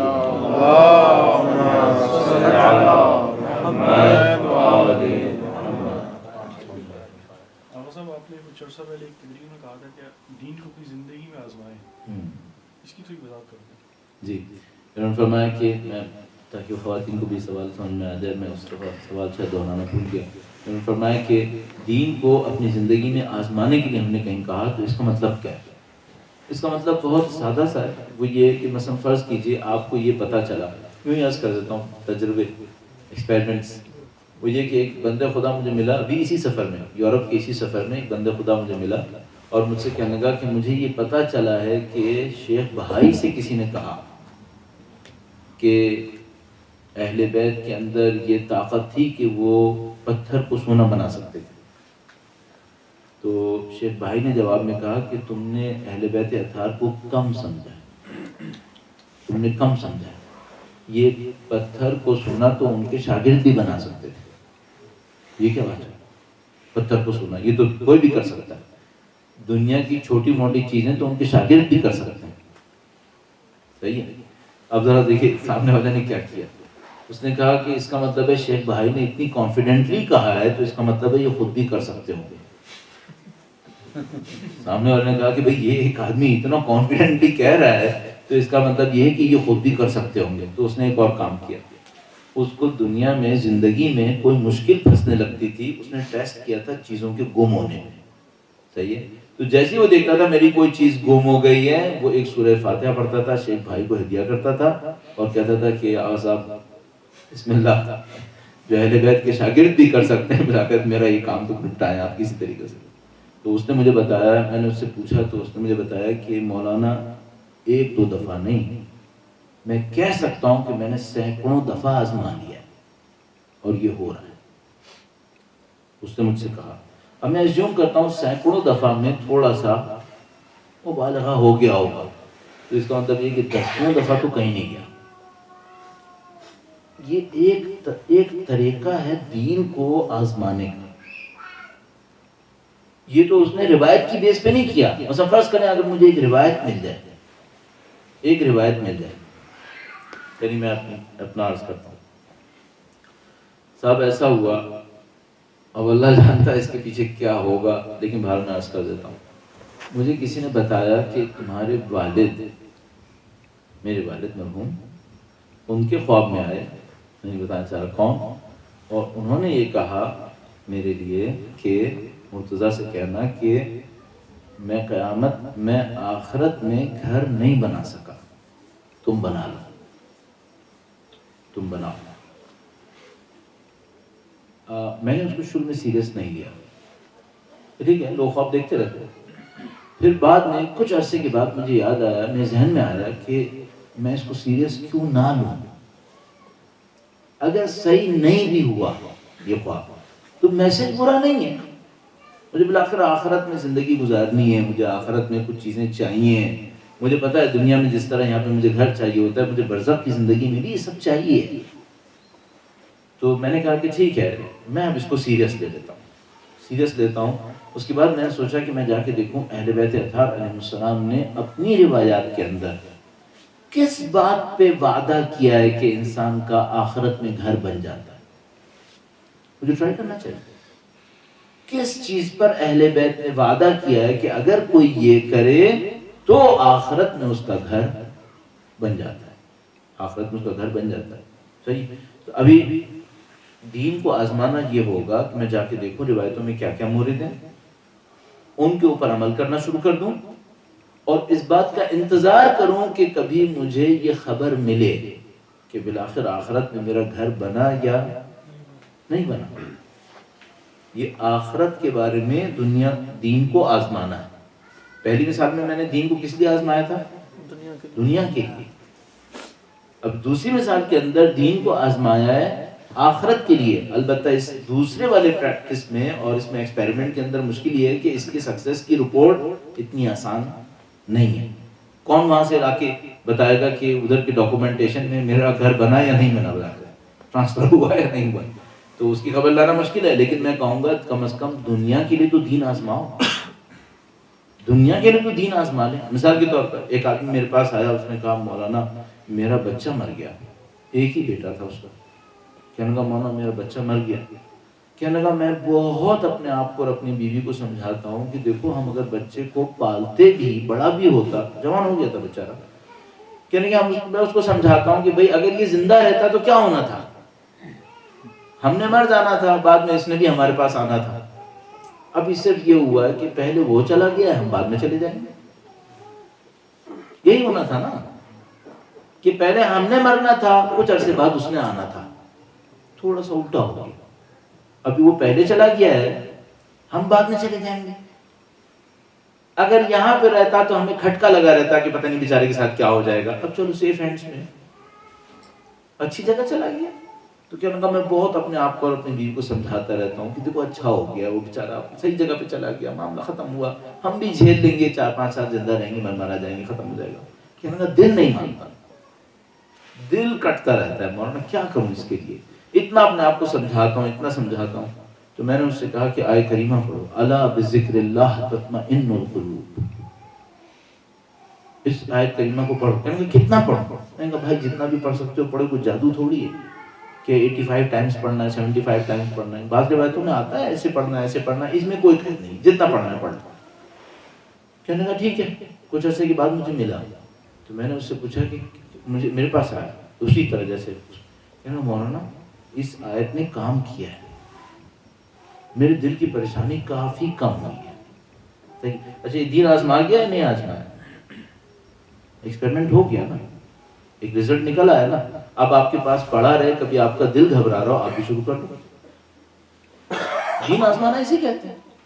جمعے کے دن میں نے کہا لوگوں سے, ایسی ایک دفعہ جمعے کی نماز پڑھاتے ہوئے کسی نے مجھ سے کہا کہ بھائی کہیں بات ہو رہی تھی, میں کوئی درس دے رہا تھا, تو میں نے کہا بھائی اگر تمہارے لوگ تمہارے سے خوش نہیں ہیں نا, تمہارے اطراف کے لوگ, تو ان کے لیے دعائیں کرو, ان کے لیے دعائیں کرو, ان سے خوش ہو جائیں گے. تو ایک بندے خدا میرے پاس آیا, کہنے لگا کہ میرے آفس میں لوگ مجھ سے خوش نہیں رہتے, پتہ نہیں کیوں چڑھتے رہتے ہیں ہر بار. میں نے کہا ان کو دعا کرو. کہنے لگا کیا ہوگا؟ میں نے کہا جاؤ کہیں اندھیرے میں سے خاموشی سے بیٹھ کر ان کے لیے دعا کیا کرو ہر روز, خدا اس کو نام لے کے کرو, اس کو صحیح کر دے, اس کو صحیح کر دے, اس کو صحیح کر دے. ان کے لیے دعا کرو, خدا ان کے لیے بہتر کر دے. اگلی دفعہ میں جمعہ پڑھا رہا تھا, تو وہ بندے خدا سامنے بیٹھا تھا. میں نے کہا یہ ابھی آئے گا اور مجھ سے کہے گا ایک ہفتے سے دعائیں دے رہا ہوں, تو اور دشمن ہو گئے. میں نے کہا یہ گڑبڑ ہونے والی ہے. تو میں انتظار کرتا رہا کہ یہ جب سب لوگ چلے جائیں گے نا, پھر یہ آ کے میرے اوپر بمباری کرے گا اور مجھے اپنا کوئی ڈیفینس تیار کرنا پڑے گا. تو میرے پاس آیا, کہنے لگا کہ مولانا میں صرف یہ بتانے کے لیے آپ کو یہاں رکا ہوا تھا کہ یہ کام کر رہا ہے, یہ آپ کا جو میتھڈ ہے یہ کام کر رہا ہے, ان کی دشمنی کم ہوئی. چلو نہیں الحمدللہ. ایک اور چیز آپ نے آزما لی کہ بھائی اس سے بھی کچھ اثر ہو رہا ہے. پھر اسی طرح میرے ساتھ ایک دفعہ ہوا, میرا بالکل طالب علمی کا نیا دور تھا. ایران میں ایک جگہ پہ ہم لوگ کھڑے تھے, عید کا زمانہ تھا, ایرانی کی عید نوروز ہوتی ہے نا, تو سب اپنے گھر چھوڑ کے باہر چلے جاتے ہیں. تو کوئی بس نہیں آ کے دے رہی تھی. 3.5 گھنٹے 4.5 گھنٹے گزر چکے تھے کھڑے ہوئے, ایک شہر سے دوسرے شہر جانا تھا, کوئی بس نہیں آ کے دے رہی تھی. تو ہم تھک گئے, بالکل مرنے لگے. بالکل مغرب کا وقت نزدیک آ گیا, تو ہم نے سوچا کہ 4 گھنٹے کا راستہ ہے, اب پھر اگر مغرب کے بعد جائیں گے تو پتہ نہیں رات کو 1-2 بجے پہنچیں گے, تو اب پھر جانا بیکار ہے, شاید نہیں جاتے تو نقصان تھا, یہ تھا وہ تھا. تو ہمارے ایک سینئر ساتھ تھے, اب ہم 2 جونیئر تھے, وہ سینئر تھے. تو میں نے کہا کہ بھائی ہم بہت تھک گئے, پریشان بھی بہت تھے. تو میں نے ان کو دیکھا بالکل پریشان نہیں تھے. میں نے کہا بندے خدا آپ بالکل پریشان نہیں. کہنے گے کیوں پریشان؟ میں کہا بس نہیں آ رہی تھی, 3.5 گھنٹے میں کھڑے ہوئے ادھر ادھر خوار ہو رہے. کہنے کہ بس لانا تو کوئی مشکل کام نہیں ہے. میں نے کہا کیا کروں؟ کہنے گے اما یوجیبو پڑھو. میں نے کہا 3.5 گھنٹے پہلے کیوں نہیں بتا دیا؟ سے ہی بس آ گئی تھی تو 3.5 گھنٹے پہلے بتا. کہنے کہ مجھے تو ضرورت نہیں تھی, میں تو حساب کر رہا تھا کہ خود سے آ جائے, تمہیں ضرورت ہے تو پڑھ لو. اللہ شاہد ہے, خدا جانتا ہے, مجھے نہیں معلوم کیا ٹرک تھی, اتفاق تھا. ابھی ہم نے پڑھنا شروع کیا سیریسلی کہ ہاں بھائی واقعا اب تو ہمیں جو پڑھنی پڑے گی. پڑھنا شروع کیا, ہم نے 5-6 پڑھی ہوں گی وہ بس. اچھا اب میں نہیں کہہ رہا یہ رول بناؤ, اس کو کوئنسیڈنس بھی ہو سکتا ہے, لیکن آزمائش ہوئی یا نہیں, اس کو کہتے ہیں آزمائش. 3 آزماؤ. آپ 10 ایکسپیریمنٹ کرو, ایک آپ کا کلک کر گیا, دوبارہ آزماؤ. یقین نہیں کرو پہلی دفعہ, ممکن ہے کوئی اتفاق ہو گیا, دوبارہ آزماؤ. دوبارہ آپ آزمائے, پھر دوبارہ کلک کر گیا, ابھی بھی یقین نہیں کرو, کسی اور کنڈیشن میں آزماؤ, شاید کوئی کوئنسیڈنس دوبارہ ہو گیا. لیکن اگر 5 دفعہ 6 دفعہ 10 دفعہ ہو گیا, اور وہ بندے خدا نے کہا شیخ بھائی تو سینکڑوں دفعہ کام آ چکے ہیں اس کے, تو میں اپنے دل میں سوچنے کا شیخ بھائی تیرے کام کے اوپر بیٹھے رہتے ہیں, تیرے کام آتے رہتے.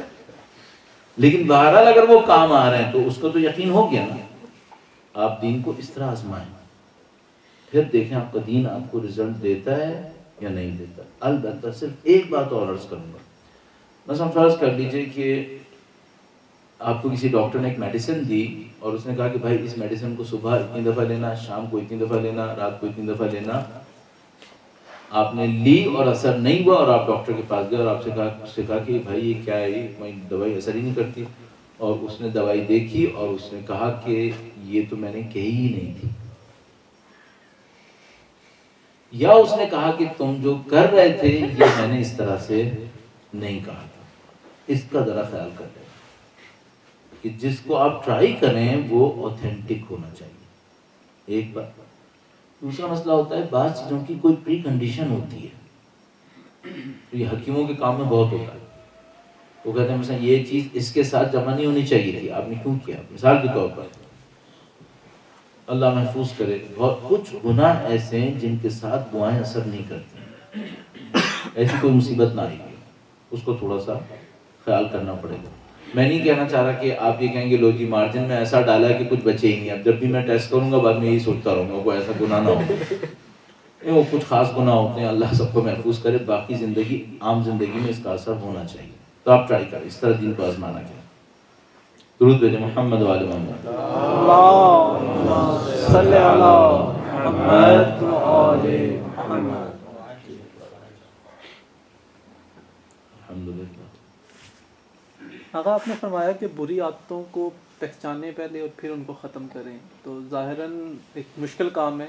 مطلب اگر کوئی بھی شخص اپنے آپ کو انالائز کرے تو اتنی جلدی اس کو نظر نہیں آتا کہ کوئی بری عادت ہے بھی صحیح، تو شاید غالباً اکثریت کے ذہن میں یہ آتا ہے کہ نہیں میں تو کچھ بھی غلط نہیں کر رہا.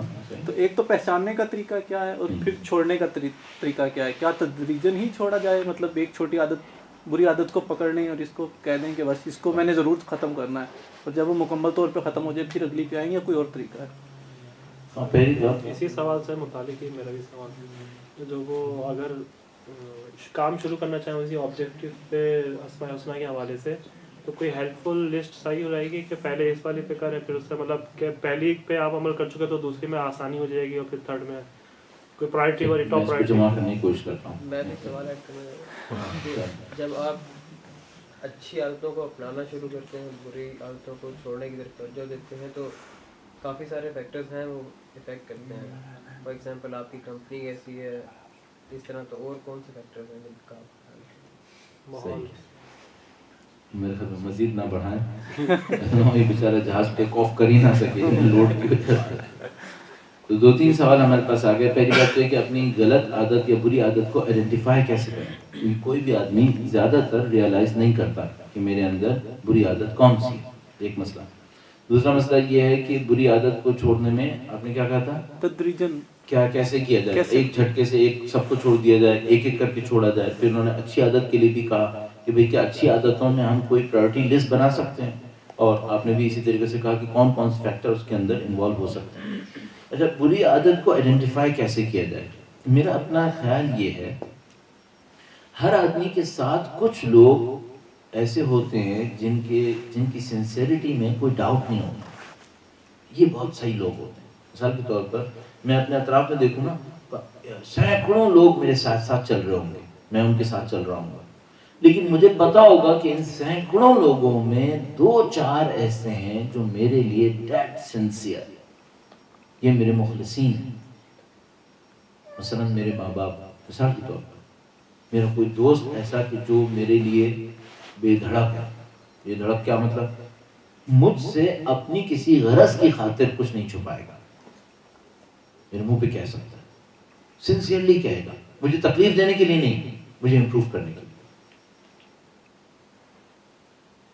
میں اپنے ان سنسیئر دوستوں سے پوچھوں میرے اندر کیا خرابی، مجھے پوائنٹ آؤٹ کر کے بتاؤ. یہ دوست مجھے بتا سکتے ہیں اگر میں نے ان کو ہمت دلائی. معمولاً کیا ہوتا ہے، میں لوگوں کو ہمت نہیں دلاتا کہ لوگ میری برائیوں کو پوائنٹ آؤٹ کریں. مجھے ڈر لگ رہا ہوتا ہے یہ مس یوز کریں گے، مجھے ڈر لگ رہا ہوتا ہے کہ یہ مجھے ایکسٹرا کرٹیسائز کریں گے. لیکن میں آپ سے پھر عرض کر رہا ہوں، آپ کی لائف میں کچھ ایسے سنسیئر ہوں گے جن سے آپ کھلے دل سے یہ پوچھ سکیں کہ مجھے میری برائیوں کے بارے میں بتاؤ. صحیح ہے. اچھا، ایک اور بات بھی عرض کروں، اگر آپ کے اطراف میں ایسا کوئی نہیں ہے تو آپ بہت غریب ہیں. روایتوں کی روشنی میں آپ غریب ہیں. غریب الوطن وطن سے نہیں ہوتا، غریب انسان پیسے سے نہیں ہوتا. مولا کے فرمان کے مطابق دوست کے نہ ہونے سے ہوتا ہے۔ اگر آپ کے اطراف میں آپ کے سنسیئر لوگ نہیں ہیں، کوئی نہیں ہے، اس کا مطلب ہے آپ نے اب تک کی زندگی میں ایک کم سے کم بہت بڑا نقصان کر لیا ہے۔ آپ کے پاس کوئی سنسیئر کیوں نہیں ہے؟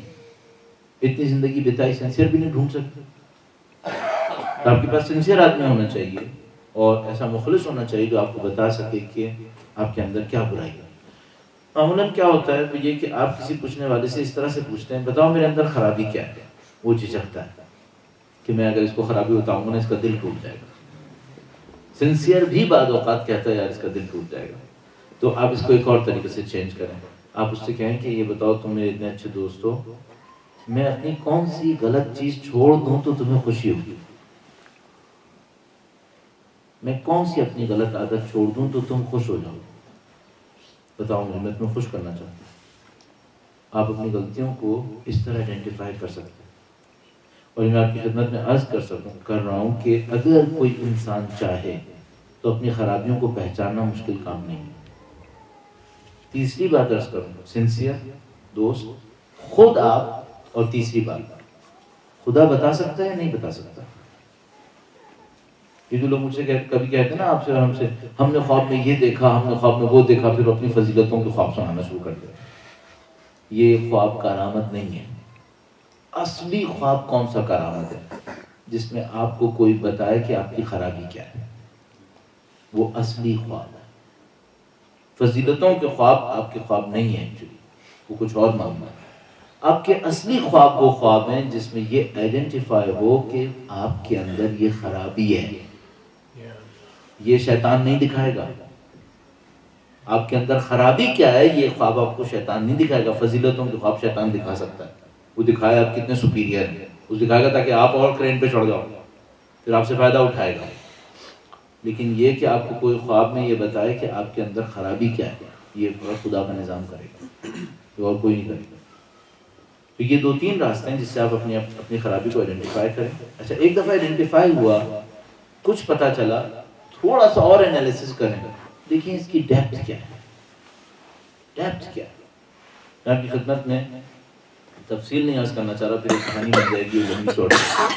مجھے یاد ہے میں حبیب اسکول میں پڑھایا کرتا تھا کراچی میں، تو او لیولز میں تھا، تو ایک بچہ تھا بہت اچھا لڑکا تھا، پتہ نہیں اب کہاں ہوگا، تو وہ بہت اچھا لڑکا تھا، بڑا اوبیڈینٹ سا بھی اور ایکٹیو بھی اور یہ ساری، لیکن میتھمیٹکس بہت خراب تھی، اتنی خراب تھی کہ ہم لوگ سیریسلی سوچ رہے تھے کہ اس کو او لیولز کا ایگزام نہیں دلوائیں گے، کیونکہ اسکول کے لیے بے عزتی ہو سکتی ہے، یہ یوں لے آئے گا بعد میں ہمارے لیے گلے میں توق پڑ جائے گا، مصیبت آ جائے گی۔ تو ہم سوچ رہے تھے اس سے کہیں گے کہ یار تم اسکول سے فارم جمع نہیں کرو تو انڈیپینڈنٹ کینڈیڈیٹ بن کے تو اپنا او لیولز دے دو۔ تو ہمارے دوستوں کے درمیان بیٹھے ہوئے تھے، تو ہم نے کہا کہ بھائی کیا کچھ اس کے لیے بہتر نہیں کر سکتے، ہم کوئی راستہ نکالنا چاہیے۔ تو ایک دوست ہے ہمارے بہت اچھے میتھمیٹکس میں نے اس سے کہا، میں نے کہا یار یہ بچہ ہے اور اچھا بچہ ہے، اس کے لیے کوئی راستہ نکالو۔ تو کہنے لگا اس کو میرے پاس ٹیوشن کے لیے آ گیا۔ میں نے کہا یار یہ ایک اور کمرشل دنیا کھڑی ہو جائے پیسے کمانے کی۔ میں کہا دیکھو میں کہہ دوں گا تمہارے پاس آ جائے گا ٹیوشن کے لیے، لیکن ذرا سکھانا ہے اس کو ذرا ڈھنگ سے، میں ایک ہفتے بعد پوچھوں گا۔ کہنے لگا ٹھیک ہے، اس کو بولو میرے پاس آ۔ وہ گیا اس کے پاس، تو میں نے اس سے پوچھا پھر ایک ہفتے کے بعد، میں نے کہا بھائی کیا ہوا اس کا؟ کہنے لگا کہ یار اس کی جو ہے نا فنڈامنٹلز بہت خراب ہے، اس کی فنڈامنٹلز بہت خراب ہے، اس کے کانسیپٹس کلیئر نہیں ہے میتھمیٹکس۔ میں نے کہا پھر اب کیا کرنا پڑے گا؟ کہنے لگا بھائی ایسا ہے کہ اس کو کلاس 6 سے میتھمیٹکس دوبارہ پڑھانی پڑے گی۔ تو میں نے کہا ابھی ایگزام میں ٹائم ہے، آپ 6 سے شروع کرو، ٹائم لائن بنا لو اپنا، 6 سے لے کر آؤ، اس کو او لیولز تک لے آؤ، اللہ نے چاہا بہتر ہو ہی جائے گا۔ الحمدللہ رب العالمین کلک کر گیا، وہ بچہ او لیولز میں اچھے گریڈز میں پاس ہو گیا۔ اب ایک لطیفہ مانا، ایک دفعہ ٹورنامنٹ تھا، بہت معذرت کے ساتھ، میں چاہتا ہوں آپ خوش جائیں، آپ لوگ مجھے بھی پریشان کر رہے ہیں۔ تو ایک دفعہ ایک ٹورنامنٹ تھا، اس میں ہاٹ فیوریٹ انڈیا اور پاکستان تھے، دبئی میں ہو رہا تھا کرکٹ کا ٹورنامنٹ، ہاٹ فیوریٹ انڈیا اور پاکستان تھا۔ انگلش ٹیم انتہائی ان ایکسپیرینس، نئی بچوں والی ٹیم تھی، ابھی بھی میرے خیال میں ایسی رہتی ہے، اس کی حالت خراب ہے۔ اچھا ہوا یہ کہ اس کے فائنل میں آنے کا کوئی چانس نہیں تھا، انگلینڈ سری لنکا تھا، میرے خیال پاکستان اور انڈیا تھا، اور پتہ چلا کہ پاکستان انڈیا دونوں فائنل میں نہیں آئے، اور انگلینڈ اور سری لنکا آ گئے اور انگلینڈ جیت گیا۔ تو میچ کے بعد انٹرویو ہوتا ہے تو اس نے کیپٹن سے پوچھا کہ بھائی تم جیتے کیسے، تمہارے پاس تو کوئی ایک بھی ایسا بندہ نہیں تھا جس نے 100 ون ڈے کھیلے ہوں، اور جو پاکستان اور انڈیا کی ٹیم تھی اس میں 250 300 کھیلنے والے پڑے ہوئے تھے. تو اس نے کہا کہ ہم اتنے ان ایکسپیرینس تھے کہ ہمیں پتا تھا کہ ہم ان لوگوں کا مقابلہ نہیں کر سکتے، یہ بہت ٹرکی لوگ ہیں، ہمیں ان کا مقابلہ نہیں آتا. تو کہنے کا میں نے سب سے یہ کہا کہ دیکھو بھائی فنڈامنٹلز پہ کام کرو. فنڈامنٹلز کیا ہے؟ بال آ رہی ہے پکڑ لو، جو بالنگ کرا رہا ہے وہ سیدھی کرا ہے وکٹوں میں، ٹھیک ہے. آپ بلہ لے کے کھڑے ہیں، بال آئی مار دو، سیدھے بلے سے مار لو. فنڈامنٹل سیدھے بلے سے مارو، ٹرکی کرنے کی کوشش مت کرو، بال کو ادھر ادھر سوئنگ نہیں کرو، وکٹ میں ڈالو، کیچ آ رہا ہے پکڑ لو. یہ فنڈامنٹل ہے کرکٹ کے. کہنے کا ہم نے فنڈامنٹلز پہ کام کیا، ہماری کہانی ہو گئی، ہم جیت گئے. بعض اوقات کیا ہوتا ہے انسان اتنا کمپلیکیٹڈ ہو چکا ہوتا ہے اس کو نظر نہیں آتا میری گڑبڑ کیا ہے. اس موقع پہ اسے کیا چاہیے؟ اس کو چاہیے بیک ٹو فنڈامنٹلز. سچ بولے، بے وفائی نہ کرے، بے ایمانی نہ کرے، کسی کو دھوکہ نہ دے، فنڈامنٹل صحیح کرے. ابھی وہ کہتا ہے میں یہ کرتا ہوں، میں وہ کرتا ہوں. میں کہا بھائی ایسا یہ سب بند کرو، جاؤ سچ بولو، مکاری مت کرو، وعدے کی خلاف ورزی مت کرو، فنڈامنٹل کو صحیح کرو. ان فنڈامنٹلز کے اوپر محنت کرو تاکہ تمہیں خدا دکھائے تمہارے اندر خرابی کیا ہے. عجیب بات یہ ہے کہ یہ وہ فنڈامنٹلز تھے جس پہ اللہ کے نبی پہلی بیعت لیتے تھے. اللہ کے نبی پہلی بیعت اس پہ لیتے تھے.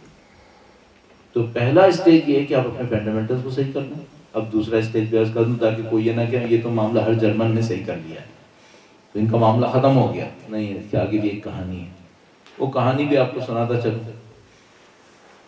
صاحب وہ ایک آدمی کے پاس ایک ایسے ہی سکھانے والا تھا، اس کے پاس کوئی آدمی گیا اور اس کو جا کر کہا کہ میں کچھ آپ سے سیکھنے آیا. اس نے کہا بیٹھ جائیں یہاں پہ تھوڑی دیر کے لیے سکھاتے ہیں. تو وہ بیٹھ گیا وہاں پر. تو ایک آدمی اور آیا، وہ کوئی بڑا بیوروکریٹ ٹائپ کا تھا.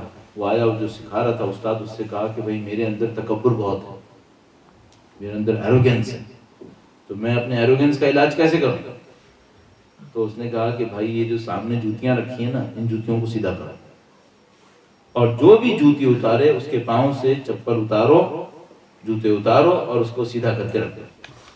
اب یہ صاحب بڑے ایروگینٹ تھے تو وہ جو سکھانے والا تھا اس نے کہا جاؤ دوسروں کے جوتے اتارو تاکہ تمہارے دماغ سے جو خناس ہے یہ نکل جائے. تو وہ چلا گیا، کہنے لگا اس سے میرا معاملہ حل ہوگا. اس نے کہا بیٹا حل ہو جائے گا، جاؤ. وہ چلا گیا، وہ جوتے سیدھے کرنے لگا. تو یہ جو آیا تھا پہلے یہ بھی اسی بیماری کے لیے آیا تھا، ایروگینس کو حل کرنے کے لیے. تو اس نے دیکھا کہ بھئی ایروگینس کی بیماری کا حل پتہ چل گیا، جوتے صحیح کرنے ہوتے ہیں. وہ اٹھا، وہ بھی جوتے صحیح کرنے لگا. اس نے کہا تم ادھر آؤ. وہ آیا، اس نے کہا کہ تم کیا کر رہے ہو؟ کہنے لگا کہ سرکار مجھے بھی ایروگینس کی بیماری ہے، میرے اندر بھی تکبر ہے. تو آپ نے ان کو بتایا تھا جوتے صحیح کرو، میں پہلے سے ہی سمجھ گیا میرے لیے بھی یہی، میں جوتے صحیح کر رہا ہوں. کہنے لگا نہیں، تمہارے اندر تکبر بھی ہے اور ریاکاری بھی ہے، تم دکھانے کا ڈرامہ بھی کرتے ہو. ابھی تم جوتیاں صحیح کر کے بھی دوسروں کو دکھاؤ گے کہ دیکھو میں کتنا ہمبل آدمی، تمہارا مجھے کچھ اور علاج کرنا پڑے گا. کمپلیکیشن یہاں پر ہے. ہم لوگ ملٹیپل ڈیزیز میں پھنس جاتے ہیں اور پھر پوائنٹ آؤٹ نہیں کر پاتے یہ بیماری آ کہاں سے رہی. آتی رہتی ہے، سمجھ میں بھی آ جاتا ہے کہ گڑبڑ ہو گئی ہے، یہ سمجھ میں نہیں آتا ہے گڑبڑ آ کہاں سے رہی.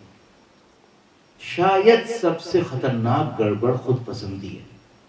ہم لوگ اپنے آپ کو سب سے اچھا سمجھتے ہیں. شاید یہ گڑبڑ سب سے گندی گڑبڑ ہے. کیوں؟ اس کے بعد آدمی بلائنڈ ہے، کچھ نظر نہیں آتا اس کو. سب سے اہم کام جو مجھے سمجھ میں آتا ہے وہ یہ کہ آپ اپنے آپ کو اس بات پہ کنونس کرو کہ آپ سے بہتر دنیا میں پڑھیں. آپ سب سے اچھے نہیں، آپ سے زیادہ مخلصین پڑھے نہیں، آپ سے زیادہ دین و خدا کی خدمت گزار یہاں پہ بیٹھے ہو. کسی کو آپ چھوٹا نہیں سمجھ سکتے. آپ اپنے آپ کو سکھائیں اس بات کو تو خود بخود آپ کے لیے کچھ دروازے کھلنا شروع. ایک اور بات جو مجھے سمجھ میں آتی ہے وہ یہ کہ کسی سے بھی سیکھنے میں ہار نہیں ہونا چاہیے. اچھی بات کہیں سے بھی سیکھنا چاہیے. اگر آپ کو دوسروں سے سیکھنے میں مشکل آ رہی ہے تو یہ سمٹم ہے اس بات کا کہ اندر سے آپ کے ایک انا کا بت بنا ہوا ہے. یہ سیکھنے نہیں دیتا ہے اور یہ آپ کو بلائنڈ کر دیتا ہے، اپنے اندر سے کسی بیماری کو دیکھنے بھی نہیں دیتا. تو میرا اپنا یہ خیال ہے کہ سب سے پہلے اس ایلوژن کو ختم کرنا ضروری ہے کہ میں سپیریئر ہوں. کوئی سپیریئر نہیں، خدا سپیریئر ہے، بس اس کا نمائندہ سپیریئر ہے، اس کی حجت سپیریئر ہے، باقی کوئی سپیریئر نہیں. تو اس ایلوژن کو ختم کرنا جو ہے وہ شاید سب سے اہم کام ہے. اس کے بعد پھر راستے کھلتے ہیں. ٹھیک ہے یار میں کچھ نہیں ہوں، اب باقی کہانی کیا ہے؟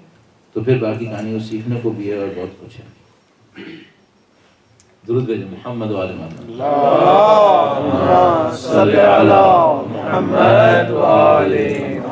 جلدی سے کروں. اچھائی میں اگر کوئی سیکھنا چاہے تو کیا سیکھے؟ میں نے کہا فنڈامنٹلز. برائی میں ختم کرنا چاہے تو کیا کرے؟ خود پسندی، تکبر، اس کو ختم کرے. اسٹیپ بائی اسٹیپ کرے یا ایک دم سے سب کچھ کر لے؟ سب سے پہلے فنڈامنٹلز سے لڑے. ان فنڈامنٹلز کو پہلے صحیح کریں، کیونکہ آپ اوپر کی کہانی صحیح کرتے رہیں اور آپ کی فاؤنڈیشن خراب ہو تو آپ کی عمارت پھر گر جائے گی، آپ صحیح نہیں کر پائیں گے. تو بہترین راستہ یہ ہے کہ آپ فنڈامنٹلز کو صحیح کریں، آہستہ آہستہ اس کو صحیح کریں. ایک اور بات اگر آپ اس میں ایڈ کرنے کی طرف جائیں تو یہ ہے کہ اپنی غلطیوں کو عبادت سے سزا دیں.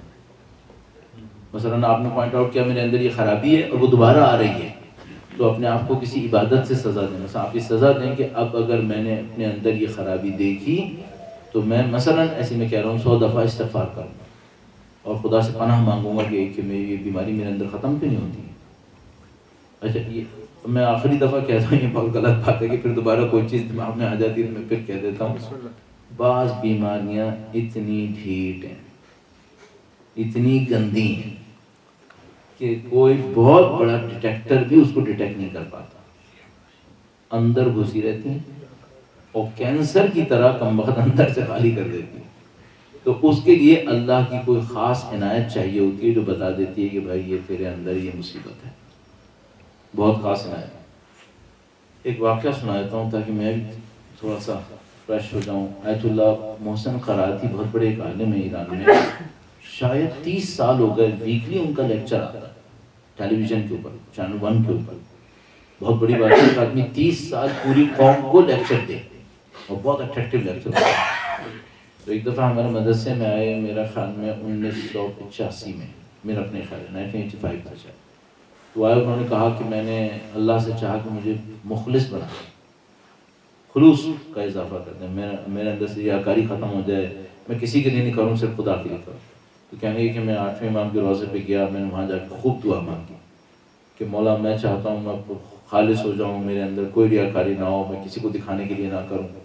تو کہنے لگے کہ میں کئی مہینے تک یہی کرتا رہا کہ میں جاتا تھا اور اپنے آپ کو چیک کرتا رہتا تھا کہ میں خالص ہوں یا کسی کو دکھانے کے لیے کر رہا ہوں. تو اس دوران میں سارے کام بند کر دیے تاکہ کوئی چیز میرے اوپر اثر نہ ڈالے.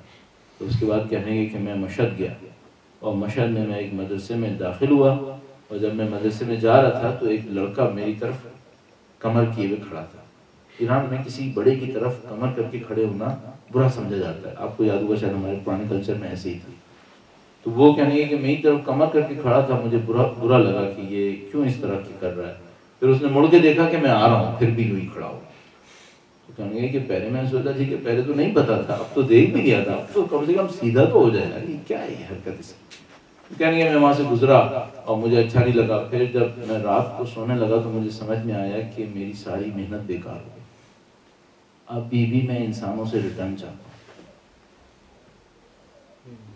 یہ بہت کمپلیکیٹڈ ہے. اگر یہ میرے ساتھ ہوتا تو مجھے پتہ چلتا کیا؟ نہیں. اور میں اس بیماری میں چلتا رہتا. یہ بہت مشکل کام ہے کہ کوئی انسان اتنی ڈیپتھ میں جا کر، لیکن آپ اس سے نا امید مت ہوئیے گا کہ میں تو اتنی ڈیپتھ نہیں کر سکوں گا. تو بھائی کم سے کم جتنا کر سکتے ہو وہ تو کر لو، بعد میں خود آگے کا بھی سکھا دے گا. اور ایک روایت ہے ہمارے پاس، مستند روایت ہے، اصول کافی کے اندر بھی ہے، مولا سے اور کئی الفاظ سے روایت ہوئی ہے. اس میں امام نے فرمایا کہ جو جانتے ہو اس پر عمل کرو، جو نہیں جانتے وہ خدا سکھا دے. اور ایک روایت نے کہا کہ جو جانتے ہو اس پر عمل کرو، جو نہیں جانتے وہ خدا سنبھال لے گا. آیت اللہ بہجت اس کو اپنے خطوط میں بہت دفعہ مینشن کرتے تھے، اس کو بار بار لکھتے تھے. جو جانتے ہو اس پر عمل کرو، جو نہیں جانتے اسے خدا سکھا دے گا، یا جو جانتے ہو اس پر عمل کرو، جو نہیں جانتے اسے خدا سنبھال لے گا. انشاءاللہ. اللہ سے دعا کرتے ہیں. تھرڈ پارٹ بھی تھا اس کا کہ جو فیکٹرز افیکٹ کرتے ہیں اس پروسیس کو. اس میں بہت سارے ہیں. حقیقت یہ ہے کہ وہ لیکن وہ جو بریفلی ایک ہاں وہ جو ایک جو خود پسندی والا معاملہ ہے اگر کوئی اسے سالو کر لے تو کافی چیزیں آسان ہو جاتی. ہمبل ہونا بہت بڑی صفت ہے. آپ دیکھتے ہو ہم کہتے ہیں اشہد ان محمدن عبدہ ورسولہ. عبد ہونا پہلے پھر رسول ہونا. ہم لوگ اب نہیں بنتے. ہم خدا کے سامنے نعوذ باللہ تعالیٰ خود ایک خدا بن جاتے ہیں. نعوذ باللہ. اب نہیں بنتے. بندے نہیں بنتے. بندہ کیا کرتا ہے؟ کہتا ہے جو کہو کہ میں کروں. بندے نہیں بنتے. یہ مشکل ہے. لکھا ہے کہ اگر آپ کے اندر ایک بہت بری عادت ہے اس کو آپ ختم کرنا چاہتے ہیں تو کیسے کریں؟ اور how do you get rid of a bad habit. میں نے عرض کیا اس کے لیے آئیڈینٹیفائی کریں, آہستہ آہستہ اس کے اگینسٹ جائیں. مثال کے طور پر اگر تکبر ہے دوسروں کو احترام دیں تاکہ تکبر ختم ہو. اگر ایک دفعہ شو آف کی خواہش ہوتی ہے انسان کو, میں ذرا دکھاؤں میں کیا ہوں, تو یہ آدمی کیا کرے؟ اس کو چاہیے اپنی زبان کو تالا لگا کے بیٹھ جائے. کچھ بھی ہو رہا ہے اپنے اوپر باؤنڈ کرتے کہ کچھ بھی ہو رہا ہے میں نے بک بک نہیں کرنی, میں خاموش بیٹھوں سنوں گا. شیطان اس سے کہتا بولو بولو, یہ سب گمراہی میں مبتلا ہو رہے ہیں, تمہاری ذمہ داری ہے کہ اس کو سمجھاؤں. تو اپنے آپ کو کہہ نہیں, ابھی پہلے میں اپنے اندر گمراہی اس کو صحیح کر لوں پھر بعد میں سمجھا دوں. گرفت کر کنٹرول. کی ورڈ کنٹرول ہے. کنٹرول کی ورڈ. یہ کوئی داستان اس کنٹرول کی ورڈ کے پیچھے. بچوں کے بارے میں میں نے فرمایا کہ any tips on the guidance for our children, میرے خیال میں اس طرح سے ہاں ذرا پڑھنا میں on raising our children. ہاں صحیح. تو اس میں دو تین انہوں نے ٹپس کہا جی, بہت اچھا کیا کہ یہ نہیں کہا کہ کمنٹ تو وہ لمبے ہو جائیں گے. ٹپس تو میں بھی ٹپس کے طور پہ کہتا ہوں. نمبر 1, آپ جو کرو گے بچے وہ ضرور کریں گے برے کاموں میں سے, اور جو آپ اچھے کام کریں گے اس میں سے کچھ وہ کریں گے. صحیح. جو آپ برے کام کریں گے وہ بچے سارے ضرور کریں گے, اور جو اچھے کام آپ کریں گے اس میں سے کچھ بچے کر لیں گے. تو آپ غلطی سے بھی کوئی برا کام نہ کرنا ورنہ وہ ضرور کرے گا, اور اچھے کام کرتے رہنا چونکہ بعض اچھے کام آپ کے بچے کر لیں گے. ایک بات. دوسرا ٹپ میں سے یہ ہے کہ کوئی بچہ اسٹوپڈ نہیں ہے. بچے بہت تیز ہیں, بہت آبزرونگ ہیں. آپ یہ سمجھ رہے ہو کہ ان کو یہ سمجھ میں نہیں آ رہا, اور ان کو بہت اچھی طرح سمجھ میں آتا ہے کہ یہ سمجھ رہا ہے کہ مجھے سمجھ میں نہیں آ رہا. بہت شارپ ہوتے ہیں. ان کو بہت اچھی طرح پتا ہوتا ہے کہ ہم ان کو اسٹوپڈ سمجھ رہے ہیں, اور وہ اس کو چھپا کر یہ ثابت کرتے ہیں کہ اسٹوپڈ تم ہو. دیکھو میں نے چھپا لیا کہ مجھے پتا تھا اور تم سمجھ رہے تھے کہ مجھے نہیں پتا ہے. بہت تیز ہوتی ہے. تو آپ بچوں کو کبھی بھی انڈر اسٹیمیٹ مت کیجیے گا. بہت آبزرونگ ہوتے ہیں, بہت تیز ہوتے ہیں. تیسری بات, بچے کے دماغ کو کرٹیکل بنائیں, اور کبھی بھی سب اسٹینڈرڈ آنسر مت دیجیے گا. کوئی سب اسٹینڈرڈ آنسر کبھی مت دیجیے گا, چاہے وہ میتھمیٹکس سے کوشچن ہو, فزکس سے ہو, اسلام سے ہو, زندگی سے ہو. چھوٹے لیول کا کوئی جواب مت دیجیے گا. مثال کے طور پر اگر اس نے پوچھا کہ خدا کو کس نے پیدا کیا, اگر آپ کو صحیح فلسفیز بتائیں آپ اس پہ کمنٹس کریں اس کے چائلڈش لینگویج کے اندر, اور اگر آپ کو فلسفیز نہیں بتائیں تو سمپلی اس کو کسی اور طرف ریفر کریں. غلط جواب مت دیجیے گا, اور غلط جواب میں سب اسٹینڈرڈ جواب بھی شامل ہے. کوئی الٹا سیدھا جواب دینے کی ضرورت نہیں. کیوں؟ بچے کا سارا کانفیڈنس اس دن شیک ہو جائے گا جب اسے پتا چلے گا کہ آپ نے اسے دھوکہ دیا تھا. کیوں اس کا کانفیڈنس شیک کر؟ وہ آپ کو اپنا آئیڈیل سمجھتا ہے, وہ آپ کو اپنا گارجین سمجھتا ہے, وہ آپ کو اپنا پروٹیکٹر سمجھتا ہے. جس ٹائم پر وہ یہ ریئلائز کرتا ہے کہ آپ اس کے ساتھ فیئر نہیں ہیں, وہ اس کے لیے زندگی کا بہت گندا دن ہوتا ہے. تو آپ کبھی بھی اس کو سب اسٹینڈرڈ جواب مت دیجیے. آخری بات, ویسے تو یہاں پہ آپ ماریں گے تو ویسے ہی جیل میں چلے جائیں گے, لیکن یہ ہے کہ اگر خراب موڈ ہے تو بچے کے سامنے مت آئے, کہیں اور چلے جاؤ. کیوں؟ بچہ کبھی بھی نہیں بھولے گا کہ آپ کا موڈ خراب تھا، وہ ہمیشہ یاد رکھے گا. وہ پارٹی کے موڈ میں ہوتا ہے اور آپ کے خراب موڈ کو فوراً سمجھ جاتا ہے اور آپ اس کی پارٹی کو خراب کر رہے ہوتے ہیں. تو اگر خراب موڈ میں ہیں تو آپ اس کے سامنے مت آئیں. ممکن ہے کوئی مجھ سے کہے پھر تو میں کبھی بھی اس کے سامنے نہیں آ پاؤں گا، میں جاؤں گا. آپ کوشش کریں کہ جب گھر میں داخل ہونے لگیں تو باہر کے ڈراموں کو باہر چھوڑیں اور اندر صحیح طریقے سے داخل ہوں. اور آخری بات یہ ہے کہ آپ بچوں کے ساتھ کتنے سال ہیں آپ کو نہیں پتا. اپنی یادیں اچھی چھوڑ کے جائیں، بری یادیں چھوڑ کے نہیں جائیں، اچھی یادیں چھوڑ کے جائیں، تاکہ بچہ آپ کے ساتھ اپنے ایفیلیشن پہ پچھتائے نہیں.